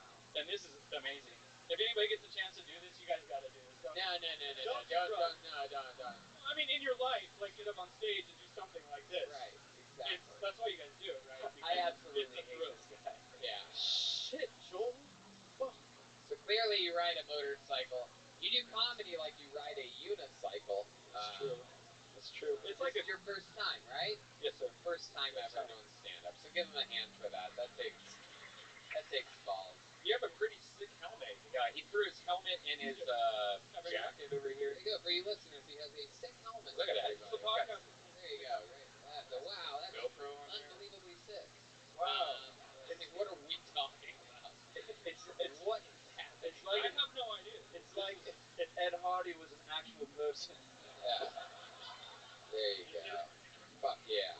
There you go. I was thinking about doing the set with the helmet on. That may have been more interesting. I'm not sure. Yeah, then the tomatoes will hit you in the face. Careful, don't fall. There's Careful. glass behind you. Epic spot. I know you totally don't ever do meth, but you can't stop totally fine at all. Yeah, he's Sacramento for the most part. All right. So, Grom, let's talk about something other than motorcycles. Right. Tell us about your life. What part of Sacramento do you live in? Carmichael. Carmichael. Any Carmichael fans out there? Some lady just audibly said, "Oh no." Have you always lived in Carmichael? No, not always. Looks like it's a motorcycle, Michael. Am I right? Oh, wow. Chroma Kryptonite. I mean, just unstoppable. All the best jokes. He doesn't even do comedy, everybody. He's never even done a minute of stand-up before in his life. And he just sits back there just cranking. Yeah, do whatever you want, buddy. He's grabbing the helmet, ladies and gentlemen.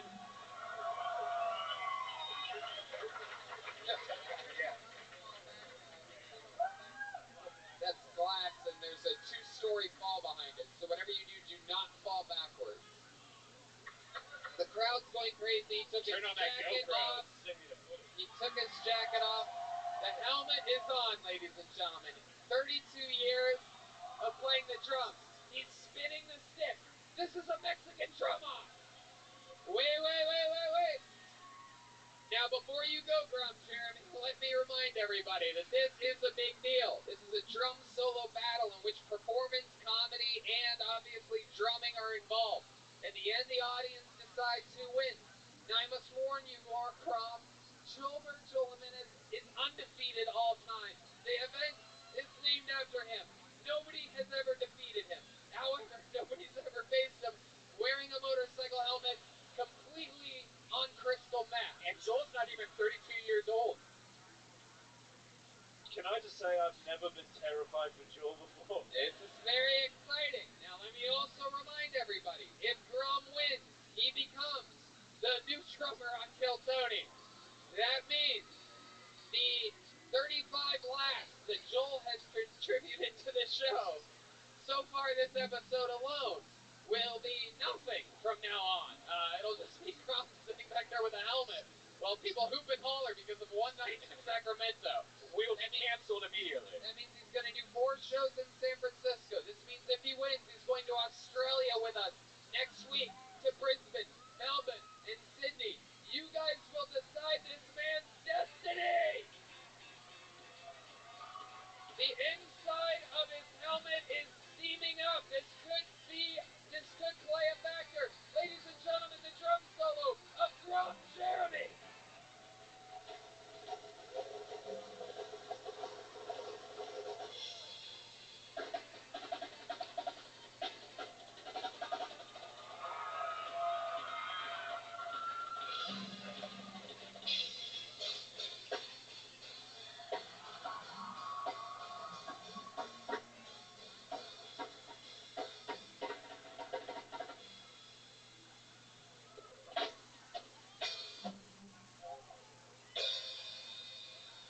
Wow, powerful performance. That's skill. Sort of dwindled out there at the end. That's Grum Jeremy. Let's have Grum safely clear the stage. Help him and make sure he doesn't fall through the glass. There's nothing but glass behind you there, Grum. All right.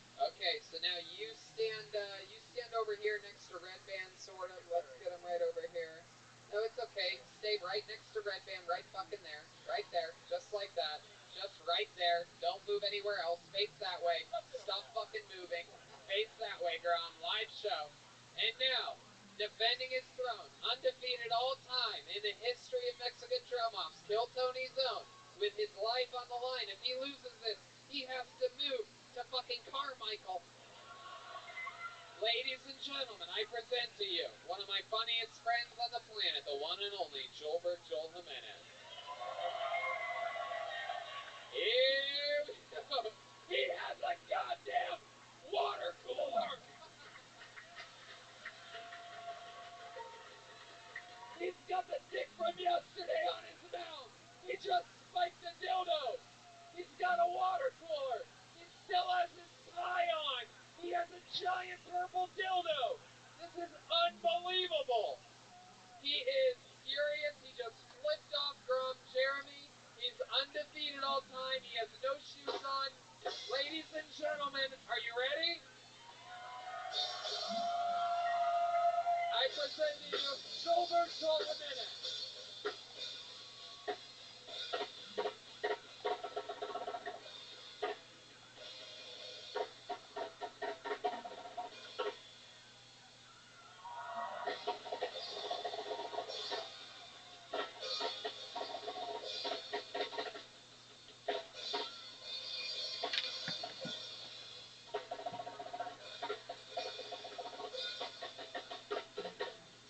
Drumstick in his mouth. He's calling for something. Oh!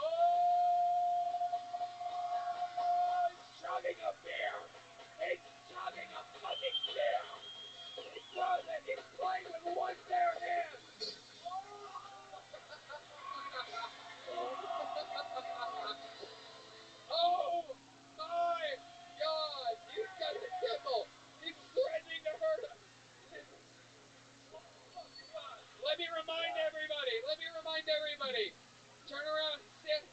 Joel, stand up. Let me remind everybody that Joel made fun of the guy earlier for not having an ass. SpongeBob SquareButt right here. Wow. Joelberg Joel Jimenez takes this job. Joelberg Joel Jimenez takes this job very seriously, and while obviously this is a comedy show, he takes all these challenges very seriously too. How about one more time for Grom Jeremy? Thank you, Grom. Grom Jeremy. He surprised me there. I did not see a Mexican drum off coming with that guy. That was very talented. He really fooled us. He pretended like he barely knew anything about the show, and then boom, played drums. 32 years. It doesn't get closer than that. That was a great challenge. Wow, that was incredible. My goodness gracious, great balls of fire. All right, let's just keep the momentum going. You guys want to do something fun right now?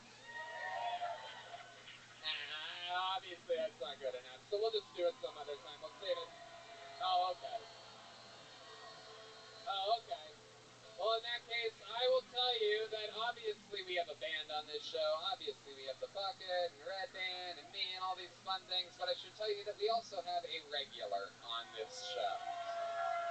He came with us.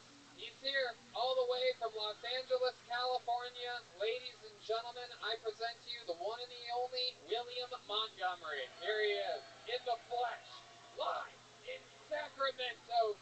Mathematician. Let me tell you guys that had some fun last night. We're all staying in the same big house right now, and I got to hang out with William away from the comedy club, and I realized that William is funny all the time. Even if he's just sitting on a couch watching something, really all the time. If you ever just look at William, you just start laughing. It's pretty interesting. William, you're one of my favorite people I've ever seen before. What's winking at people? Are you winking? Are you giving away winks for free? Wow, look at that, just giving it away. We've never seen this before. Daryl, accept my request! He's demanding a LinkedIn approval from the mayor of Sacramento. Daryl what? Steinberg. Steinberg. He's a hell of a mayor. Do you want to say that again? Please stop him. Wow. Oh my goodness, that dude is a big fan. Obviously, he follows you on Instagram. Is this correct, Michael? Oh, we've seen this before. This is where William recognizes somebody in the audience. Yes, that's him. So nice to see you. We had long talk. The Advil got your little buzz? It has. Wow. What else do you do to get buzzed sometimes? What else have you been taking recently? Man, that Advil's really kicking in, huh? I feel horribly on edge right now. This is a bad mistake. Me coming up here. What do you want to do about it? Can I tell probably my left way? No. No. Objection, Your Honor. Objection, Your Honor. I have a friend who's paralyzed from the waist up, which is a blessing because he's a dancer. There you go. I like that joke. That's a good one. I like it when my mom goes out of town because I get to sleep on her side of the bed. There you go, the classic. That's one of my favorite jokes of all time. Yeah, why don't you tell us another joke? We've all fucking heard before, you know? Please stop! Leaving the witness. Well, William, I think you're absolutely fantastic. I think some of your famous one-liners are absolutely timeless, and I love them every time I hear them. So I just want to let you know that I have your little freckle-covered. I'm white with black stripes! Gotta see racist zebra. That's probably. There you go. Another oldie but a goodie for William. And another brand new minute. Another brand new minute from William Montgomery right here in Sacramento. Is there anything else you want to say to these people before you go? Michael, I appreciate our dialogue we've had online. You're so sweet.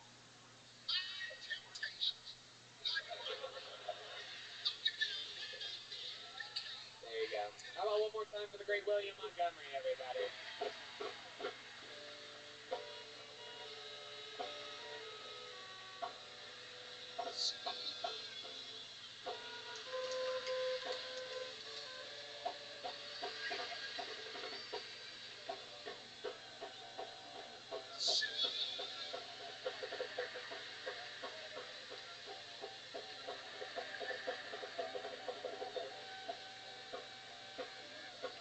Wow. They're going deep.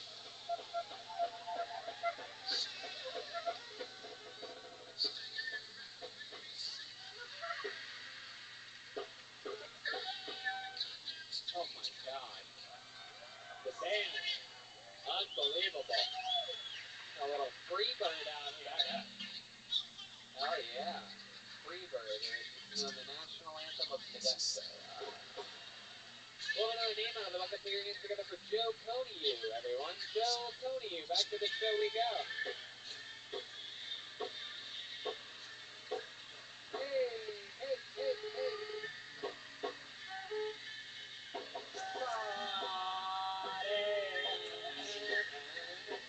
Yeah, come on, it's Joe Coniu, everybody.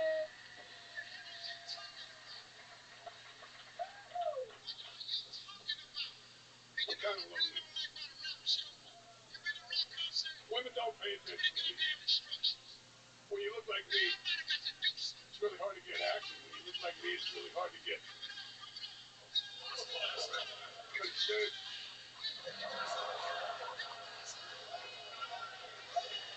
Oh, you laugh. Consent is very popular now. Everybody wants consent with their sex. Sometimes I get partial consent. Like I picked up a chick in a bar. She let me fuck her, but she wouldn't let me tell anybody. That's not complete consent. I want the coochie and the crib.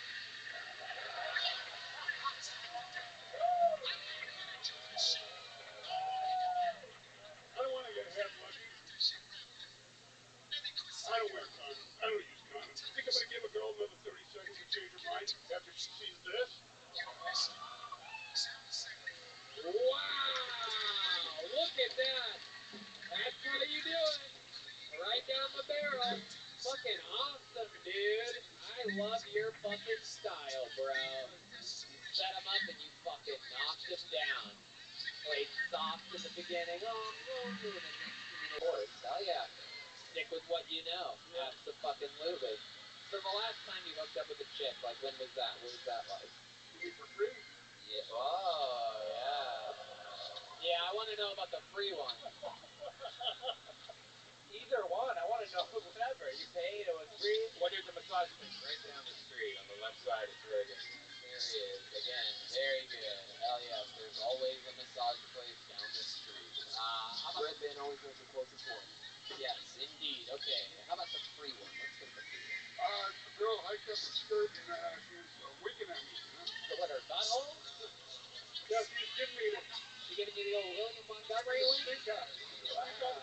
Hell yeah. Is that what that means? You wink at me? Yeah, she winked at you with her She stink winked at eye? me. Okay, there you go. There you go. Get rid of it. Red Band. There you go. It's all. There we go. Lots of attention over here right now on Red Band. So let's keep following through. So you saw a girl's butt. She hiked up her skirt. Is this true? I'm just asking for an honest answer here. Like, what happened?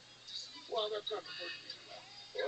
Hello. What was the first thing that happened? I was on a cruise and drinking martinis with this chick, and she leans over and says, "I'll give you $100 if you eat my pussy." Is that true? I'll do it for free. Yeah. I mean, you probably would have done it for free, right? What was that? How big was this girl? 400? She was good looking. Dirt bike rider, belly dancer. Hell yeah! Wow. Sexy and yeah. tough, right? You said she was a waitress? No. The belly dancer and she rides dirt bikes. So she went from dirt bikes and belly dancing to just being on a dirty belly. My goodness. So I said 200. Ooh, power negotiator. I like that. Fuck yeah. Someone read the art of the deal. But I'm not going to fuck you. Oh, damn right. You made her want it. So you ate her pussy for $200, and then what? Well, first I paid all the buttons off her salad pants. Wow. Salad pants? Salad pants. What are salad pants? Sailor pants. Sailor pants. Salad Oh. pants. Heck yeah. By the way, before he ate her pussy, his voice was in me at his grizzly. Hi guys. He's like, yeah, I eat it for 200. I love it. You still work? No, retired. Retired. What do you used to do? Attorney. You were an attorney? Wow. You see this, guys? This is what a real fucking attorney looks like. What kind of an attorney were you? Intellectual property, patent, trademark, and copyright. Yourself fuck out of here. Wait, for some reason, Joel's taking his clothes off. Sorry, I got caught off guard. Wow. Some intellectual property I'd like you to look at. Not bad. Most of it's right here. My goodness. What's the weirdest thing you've ever had in your butt, Joe? Well, I fell down on a Barbie doll once. Really? Yeah, it was a mistake. I mean, the doctor didn't believe it. Wow. But, you know, it was a couple years ago, so it's all healed up. Feet first or head first? Actually, a good question. Are you sure it was a Barbie or was it one of those pants? You know what I'm talking about? I don't do that. I don't do that unless I accidentally go down the Lavender Heights. You know what I mean?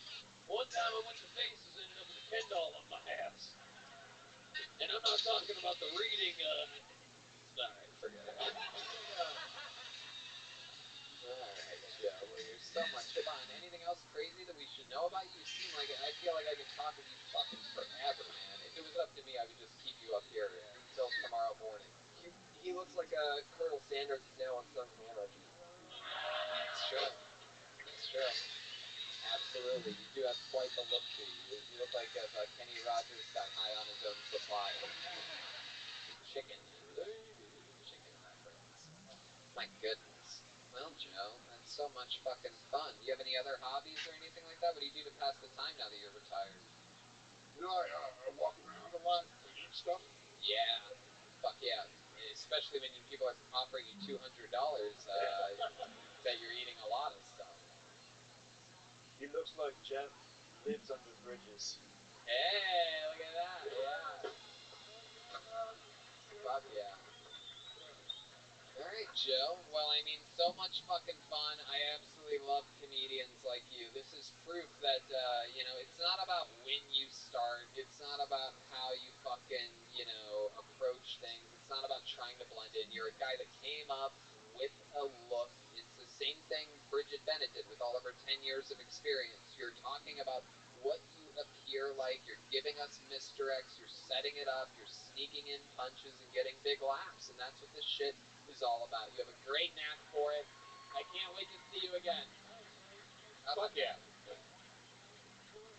Let us know if you're ever in LA, man. Yeah, let us know for sure. And how about this, Joe? Next time we do a show here in Sacramento, I want to see you again next year, so you'll get a minute automatically. How about that? There you go. Joe Coniu is on Facebook at Joe Coniu. That's K-O-N-Y-O-U. Grom Jeremy, by the way, is on Instagram at GROMJEROMEY.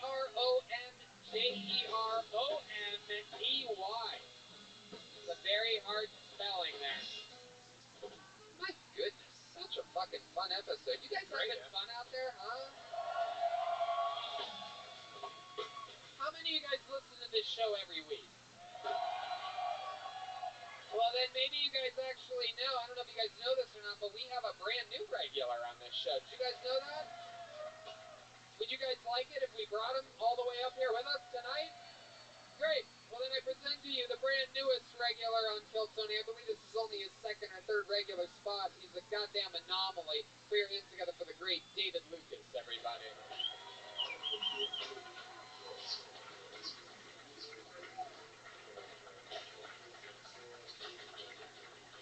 Come on, one more time, good and loud for the great David Lucas. Yeah. Hell yeah.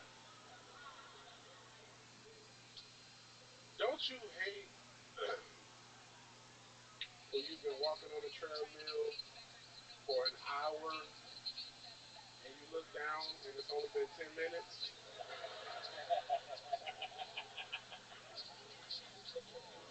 Like, who the fuck put me in the Twilight Zone? You know? Cardio time is in the Matrix. You know, they measure that shit like dog years. You know? Cardio time is like 1,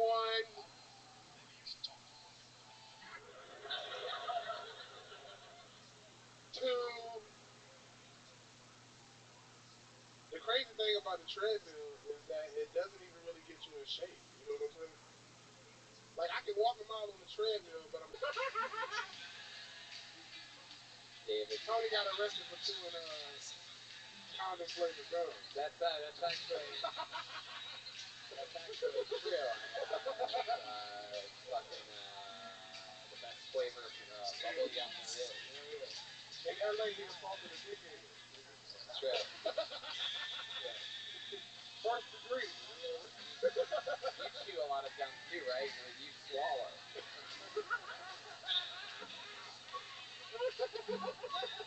Because you can't digest it. You got a bunch of stuff in there.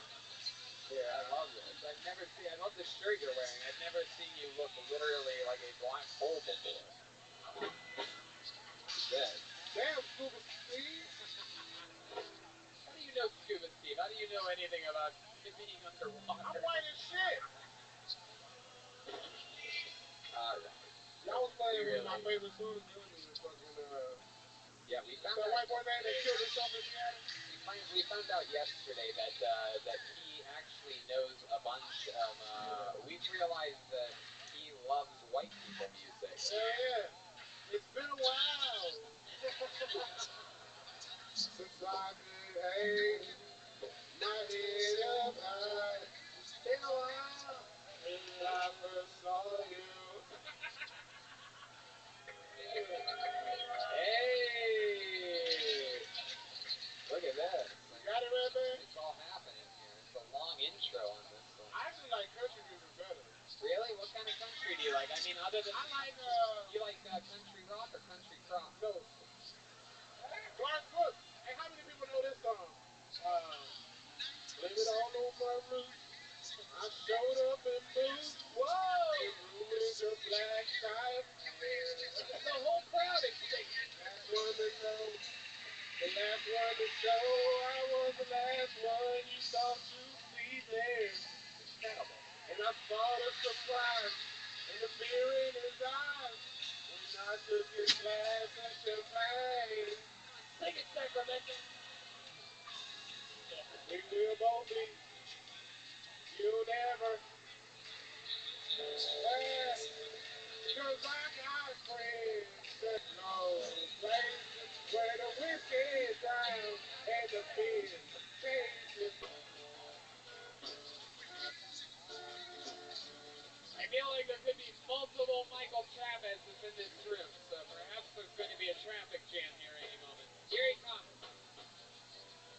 One more time for Michael Chavez. Oh, this is way more intimidating from this part of the stage. I really hate dating. Like, I'm so single, I get ghosted by foreigners trying to steal my private information. No, I'm kidding. I'm actually single because I have commitment issues, but it kind of runs in the family. Like, even my mom couldn't commit to my abortion. Yeah. No, it's true. She said she went to the surgery, and the doctor was really late, and she was really tired, so she fell asleep. And in her sleep, she almost rolled out the table, and she took it as a sign from God to just leave. And I was like, really, Mom, God? The same guy that made you 4'10" with 10 kids, all boys? Yeah, 10 kids, and all boys. My mom has the same amount of kids you have total. And all... Wow, number 5. What would make her a 4? I just don't understand. Wow, number 5. What would make her a 4? I just don't understand. Like, I mean, maybe this is the way... Maybe this is the way that you kicked, That you kicked or something like that? Oh, I don't know. No, it was just a really tough time between something like that. Oh, I don't know. No, it was just a really tough time between her and my dad. At the time. Yeah, that was my next question. Yeah. Is it all the same guy for the At the time. yeah, that was my next question. Yeah. Is it all the same guy for the 10 kids? Oh, no. Yeah. How many different dads in this family? There are 5 different dads. Whoa, damn. Yeah. 5 dads, 2 kids each? Oh, shit. 2 kids each with No, the first dad, Right. she had 2. The Right. next dad, It's okay, we get it. That's enough. So, Okay. I was just gonna make a joke about how you guys can all have competitions like 2-on-2 basketball. Can your mom tie cherry stem in a knot with her mouth? I've never asked her to. You should I do it. don't want to. No. Don't put that thought into my brain, Brian Redband, goddammit. Hell yeah, absolutely. So Michael, what else what do you do for fun? Tell us more about your life. I just adopted 2 kittens recently. 2 kittens? Yeah. Yeah. I don't Same know. dad or 2 different dads? Oh, no, you know what the funny thing is? I found out it actually is 2 different dads. Yeah, they have 2 different coats, same eyes, so they're from the same mom, but 2 different guys. Kind of like your family. Yeah. So, yep. So, you've got 2 cats. You live by yourself? Yeah, I do live by myself. Yeah. Yeah. How long have you lived by yourself? Actually, let's see, since December, so 11 months. 11 months. Yeah. Absolutely. You ever get any girls back there? I have one that I'm talking to right now. Yeah. Oh yeah. Yeah. She's nice. Where'd you meet her at? Where was she last seen? Over here. Where'd you meet her at? I met her. She works at a casino in Reno. That's where I live, and that's where I met her. Oh wow. You live in Reno? Yes, sir. I'm from Fresno, California, but I moved to Reno maybe about 11 months ago. What brings you to Sacramento tonight? To see you, man. You drove here from Reno? Yes, sir. Wow. Yeah. How long of a drive is that? 2.5 hours, maybe 2 hours. Jeez, I didn't realize we're that close to Reno. Yeah. It feels like we drove further to be here tonight. So. My goodness. Yeah, no, I came yesterday too. Did the same thing. Oh, that's so cool. That's So you stayed around here, or did you drive back to Reno? No, I had a doctor's appointment this morning, so I had to go back on. Wow, how'd the doctor's appointment go? I found out I have gallstones, so if there's anybody here. Gallstone, wow. Yeah, okay, so you have a gallstone. You have any allergies or anything? I mean, I might be allergic to Oxycontin. You really? Have you been doing it? I don't know what it's called. Oh my god. Yeah. How long have you been doing Oxycontin for? I did it one time, and I got like really bad shortness of breath. My throat kind of started swelling up a little bit. You did it one time? Yeah, just one time. When was that? About a week ago. And you just loved it, huh? No, I didn't. No, I was in a lot of pain because of my gallstones, and one of my friends gave me it. So, yeah. Gallstones? Yeah. Is that a Mexican thing? I have gallstones. You have Gold. Yeah. Wow. Yeah. No, really, I have gallstones. It's really fucking painful. It sucks. Yeah. So how do you Gallstones. Your gallstones. You look like you have cold stones. Your creamery? Gall. Yeah, Gall. Look at me. Michael, over here. Gall. Sorry. Say it. Gall. Gall. Gall. Gallstone. It's you pronounced. That's the word. It's pronounced tamarind. There you go. Cameron. Yeah. Booyah. So, how are they going to end up doing surgery on you? Or are you going to pass them? What happens? No, you can't pass them. You basically have to get your What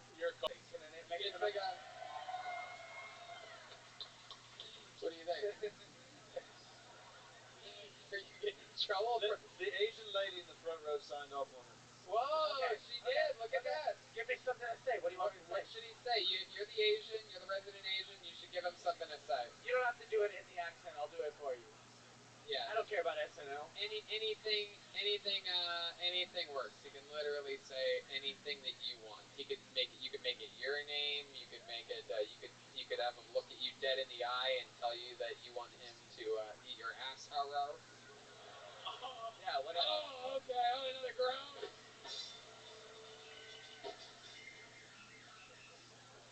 I don't know what is going on. Me love you a long time. All right, there you go. All right.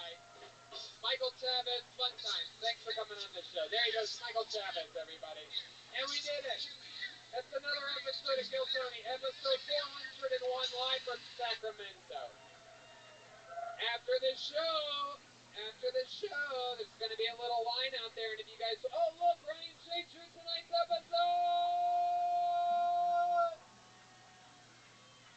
After the show, there's going to be a little line, and Ryan Jay's going to be slinging posters. We're going to be signing them,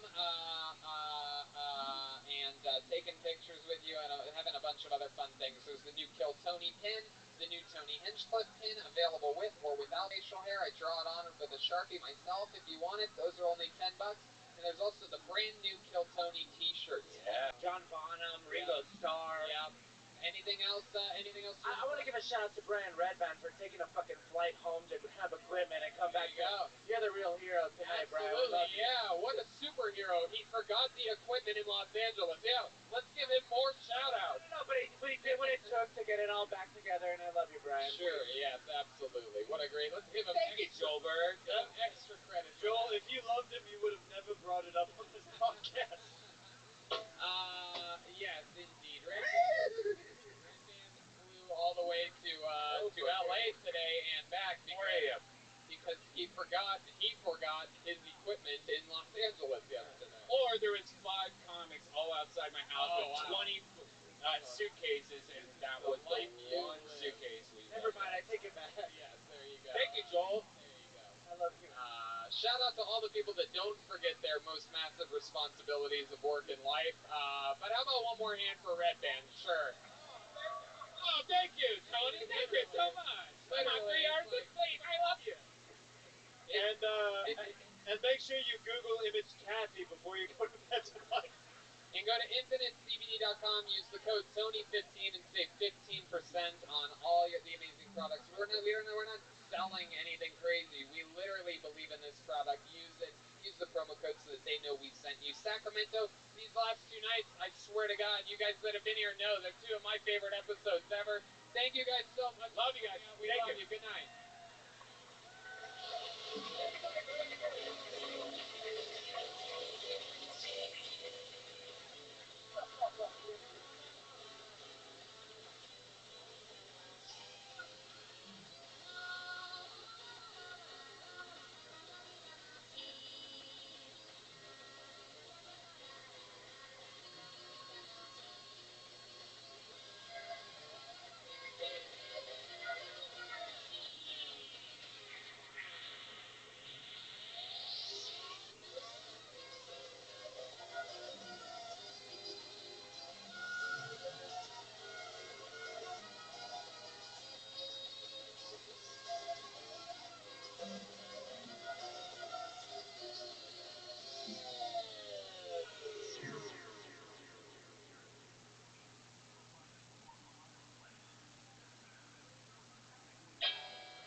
on, Sacramento. You can do better than that. Let's fucking go. Yeah! Episode 401, live from Sacramento. Brian Redband's here, everybody! Hey, everyone! Holy Stromboli, this is exciting. This is the Road to Kill Tony Mania, which means there's special shows. Hey, look over here. It's so special that house artist all the way from Los Angeles, Ryan J. Ebelt, is here. Drawing tonight's episode.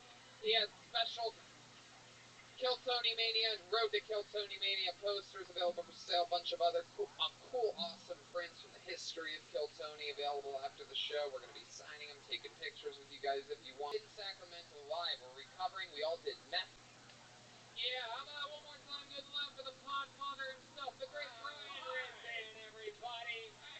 The master of podcasts. We are here for Kill Tony Mania 2, The Late Show. Live. How fucking exciting is this, man? And hey, look, it's the house artist, Ryan J. Ebelt, right over there, all the way from Los Angeles. He draws every single episode of the show, including tonight's. While you all sit there enjoying yourself, he's going to be drawing tonight's episode. So much fun stuff happening. Wow. Really into playing DJ right now, huh? I'm DJ Brian. Yeah. DJ Dead Pig over here. All right, this is exciting. Very good. All right. Keep going on the road. We're having a lot of fun. We have 2 more sold-out coats. How many of you guys are coming tomorrow, huh? You guys are very lucky. I put a lot of fucking effort and thought into this crazy shit, so we're going to have a lot of fun tonight, and it's going to be something from the past that we've seen before, a brand new character. Like the last episode, the famous cat burglars made a return. We don't know what they're going to be tonight. Let's all find out together. Ladies and gentlemen, I present to you the best damn band in the land, some of my funniest bits. It's the Kill Tony Band. Jeremiah Watkins, Chroma Chris, special guest tonight joining the band, Jesse Johnson, and on drums, Gilberto Jimenez. Make some noise, everybody. Oh, no fucking way. Wait a second. No way. My favorite TV show of all time, The Golden Girls, ladies and gentlemen. We've never seen them on this show before. This is the first time that the Golden Girls have ever been on. I'd remember it if it happened. Oh my God. Jeremiah Watkins, clearly the Arthur tonight, the leader of the pack. First time Jeremiah's wearing the clothing how he acts every day on the road. There it is. That's an actual outfit. Jeremiah, you're B. Arthur, am I correct? Dorothy, how you doing? Oh, going by the American names. Okay, I'm gonna write that down. Dorothy. Hell yeah. So you're the transgender. All right, Brian's just floating out the first thing that comes to his head so far tonight. Here we are. Oh, it's true. And you're clearly the intoxicated one, honey. You need some help. Oh, he didn't get his joke out because you hit the Golden Girls thing. Next to him, we have Jesse Johnson joining the band, everybody. How exciting. And you are, I'm guessing, Rose, right? I'm Rose. Oh, it's Tony. I just got the name of the show. Oh my God. Rose, you're so oblivious. Fuck yeah. And clearly next to her we have what is so blatantly Blanche, unless you look at her at all. Hello, Tony. Hi, Blanche. You meet my own San Francisco treat. I eat you up. Hell yeah, there you go. Fuck yeah. And clearly over here, the one and the only, Joel's grandmother. Name's Sophia's going. I got battalion and I'm old. Hi, Sophia. Hell yeah, you seem like you've never seen Golden Girls. Picture this. San Francisco, 2019. Kill Tony Mania 2. Don't worry about it, pussycat. Fuck yeah, I'm excited about this. You guys excited? The Golden Girls are here, everybody.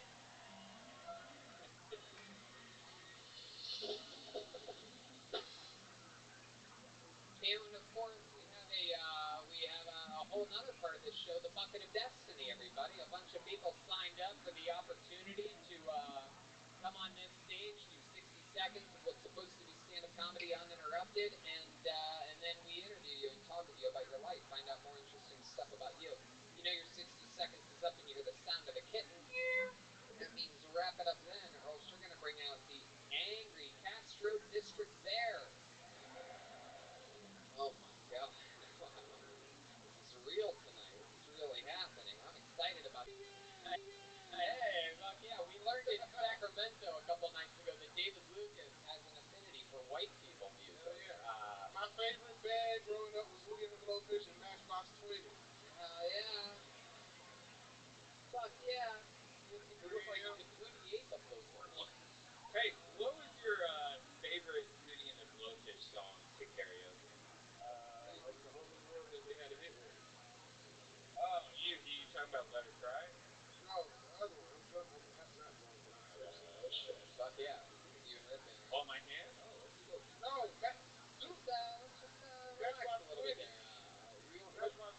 a.m. You want to go a cappella or you want the background music? I think the band can hold me down. The band got you? Wow, they actually do know it. Did you guys plan this? Baby, it's 3 a.m. I must be lonely.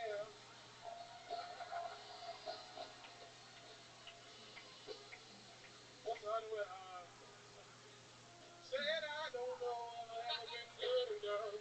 I'm a little bit rusty.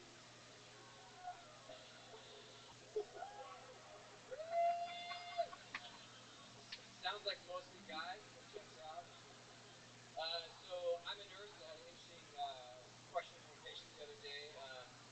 Patient had so they have a new stoma. They had part of their bowel removed, and they asked me, since you are with me, if they can still have sex. And we talked about that, and they were pleased to find out that their shitter wasn't a shitter anymore, and that things are going to be going a lot more smooth moving forward.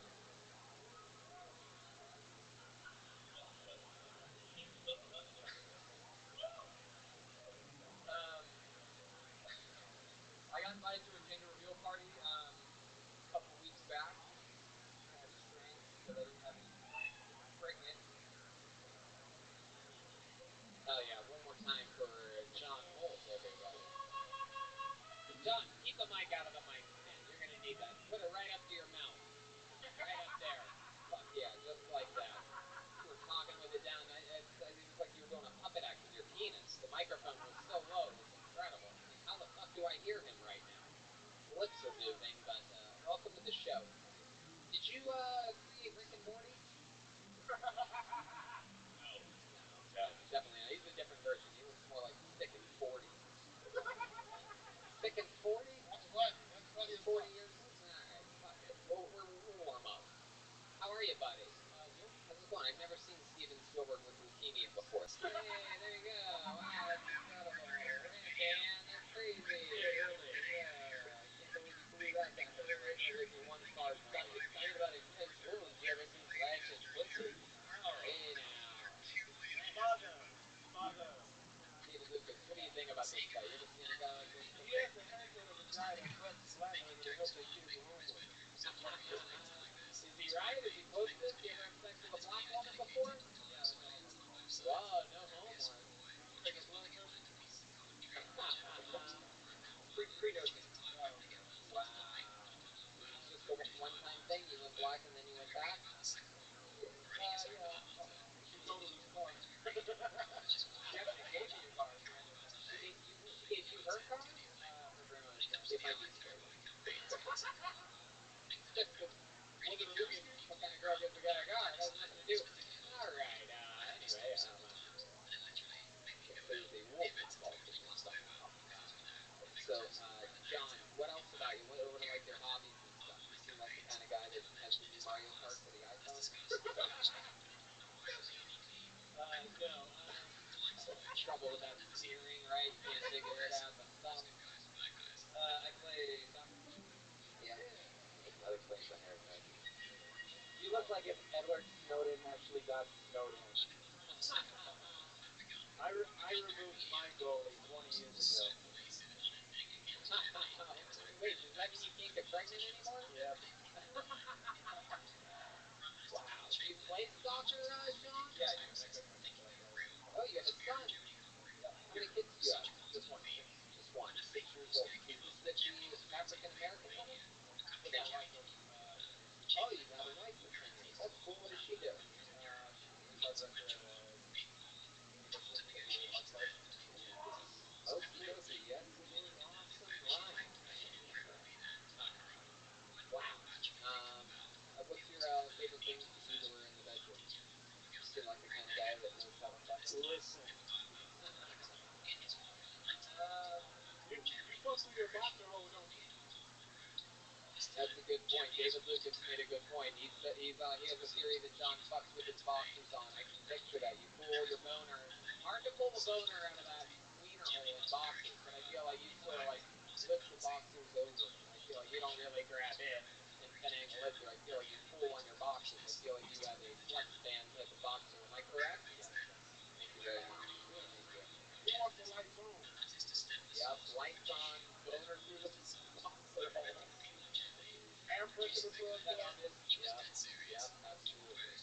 light a candle though. It's not her idea. It's always you if you like the smell.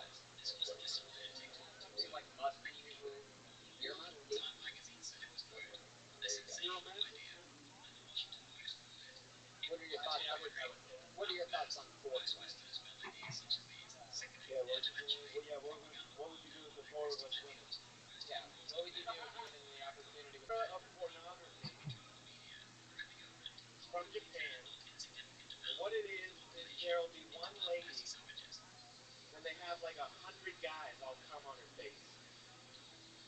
Yeah. I have watched some of these films. I've formulated an opinion. Too much cum. Who needs that much cum? Nobody. Cum in her mouth, cum in her hair, cum in her eyes. Fucking greedy bitch is hogging up all the cum. Hey lady, save some for the rest of us. A lot of people say they feel sorry for the lady. You know who I feel sorry for? That 100th guy. He finally gets up there, he's like, oh, is she even gonna notice? Yeah. Connor, I've heard that joke. everybody. Really? Where? There you go. Really taking over there, Brian. Obvious take. Yes, exactly. I was going to take a more of a comedy approach to it. I was thinking, I want to hear it. Okie dokie. Okay, so Connor Lonsdale, everybody. One more time for Connor. Sure, he did it. Connor, my first question. Did you just get the internet? Bukkake thing, it's been a thing for a while. You explained it to everybody. I guarantee you, if these people are here, they kill Phony Mania, they know what the fuck a bukkake is. Am I right, people? This is the bukkake ballroom of stand-up comedy. I mean, these people are here for blood, guts, and cum. Am I right, people? Spent 30 seconds explaining what a fucking bukkake is. So with that said, I mean, how long you been on stand-up? About a year. Yeah, man, a year. That's, I am with Brian. I wouldn't admit it right away, right from the gut like he did. I was going to build up. I'm sorry. But definitely, you know what I mean? There's people, since bukkake's have been a thing for so long, I mean, obviously brand new to you. There have been... What do you mean you didn't know? I didn't know until like within the last year. There must be something on porn sites that you're so into that you've been ignoring everything else. Like, you must be the king of big tips. You must just, like, any letter you type in on your first search bar, just, you find out there's a big tip website that must pop up immediately. There must be something. Okay, I'm going to check in with the great P. Arthur Dorff. First of all, never heard of a bukkake before. I found it very educational, very informational, and I think this can. Oh, look at that. Thank you for being a friend. He wants to travel down the road and back again. Step away from the towel. Mother! Been doing it a year all here in San Francisco? Yeah. What part of town do you live in? I live in Oakland. Oh, Oakland. That's considered the tough side of San Francisco. Yeah. A nice city to the rest of America, but the tough part of San Francisco. Right. The Florida of California.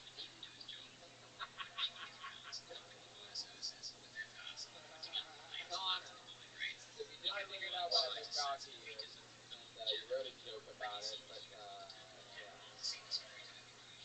But the funny thing about your bukkake jokes is, like Ryan said, it's been covered.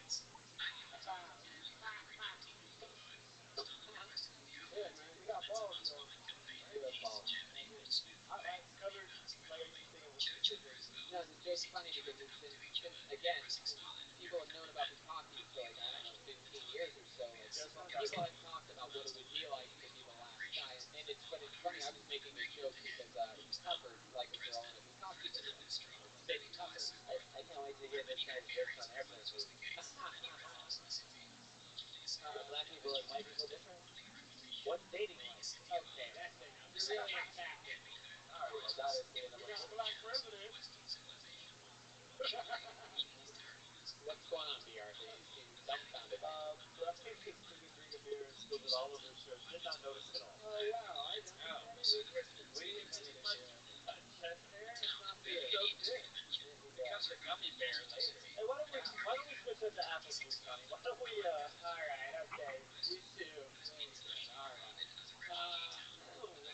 So, Connor, anything interesting about you and your life? You've seen the show before, right? So, what do you think? Something you can tell us about you that'll win you over to this crowd? A life story or something interesting? Fun fact about you? Not much. I deliver weed for a living. And you're right. Anything else other than that? I'm a musician. Yeah. What kind of music do you play? Rock and roll. Rock and roll. Wow. What instrument do you play? Drums. You get the fuck out of here. Get the fuck out of here. How long have you played the drums for? His throne just last night in Sacramento, but here we go. Ladies and gentlemen, I present to you for the first time ever, Connor Lonsdale. He's taking off his fanny pack. He just took off his fanny pack. He's sitting behind the drums. Connor, you want to talk into that microphone? Can someone help Connor with that mic? Connor, are you ready to attempt to become the new drummer of Kill Tony? I'm ready.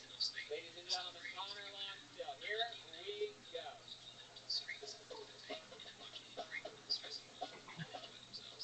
Oh shit.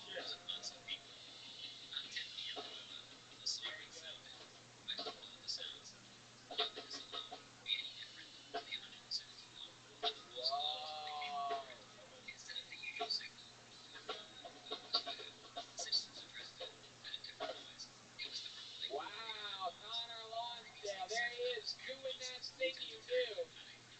Connor Lonsdale, everybody. That was a good performance. Very jazzy, right? I'm surprised he says that he does rock and roll and drums like that, but he gave us a little jazz edition here. Heck yeah, he's got beats, and he also looks like he needs a lot of beats, too. So let's talk about your opponent for a second. All-time undefeated in this competition. He takes this very seriously. Ladies and gentlemen, I present to you here to defend his throne, the one, the only King of Mexican drum-off, Shoulder Jimenez. Oh my God.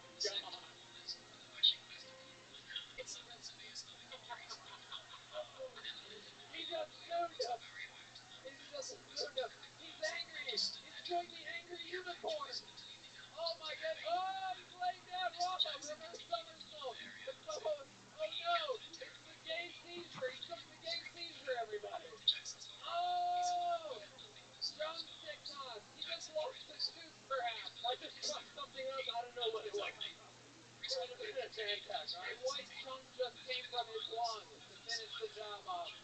Wow. Ladies and gentlemen, how many of you have Connor Lonsdale winning this thing right here? Wow, you got verbal boos. How many of you have Gilbert Jimenez retaining?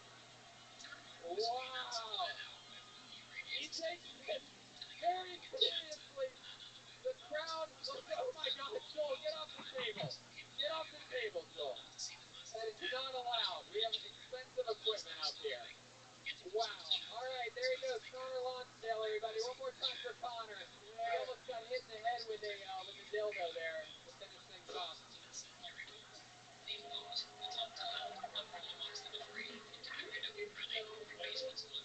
I knew Joe wasn't going to lose to a Tony Hawk character. That was unbelievable. Joel, I mean, it's fucking shocking. I mean, you take this very seriously. It's the best night of that fucking idiot's life. How about one more time for Joelberg, huh? Putting it all out there. He's got all the energy in the world. He just grabbed his dildos. He's so happy right now. Can I just say I've never seen this side of my mother before? I get bukkake tattoo. What do you guys think we do a special treat to keep this fucking momentum going, huh? Ladies and gentlemen, we have another regular on this show. He is a very controversial figure in the history of Kill Tony. This is considered a regular that either you love him or you hate him. There is nobody down the middle on this guy.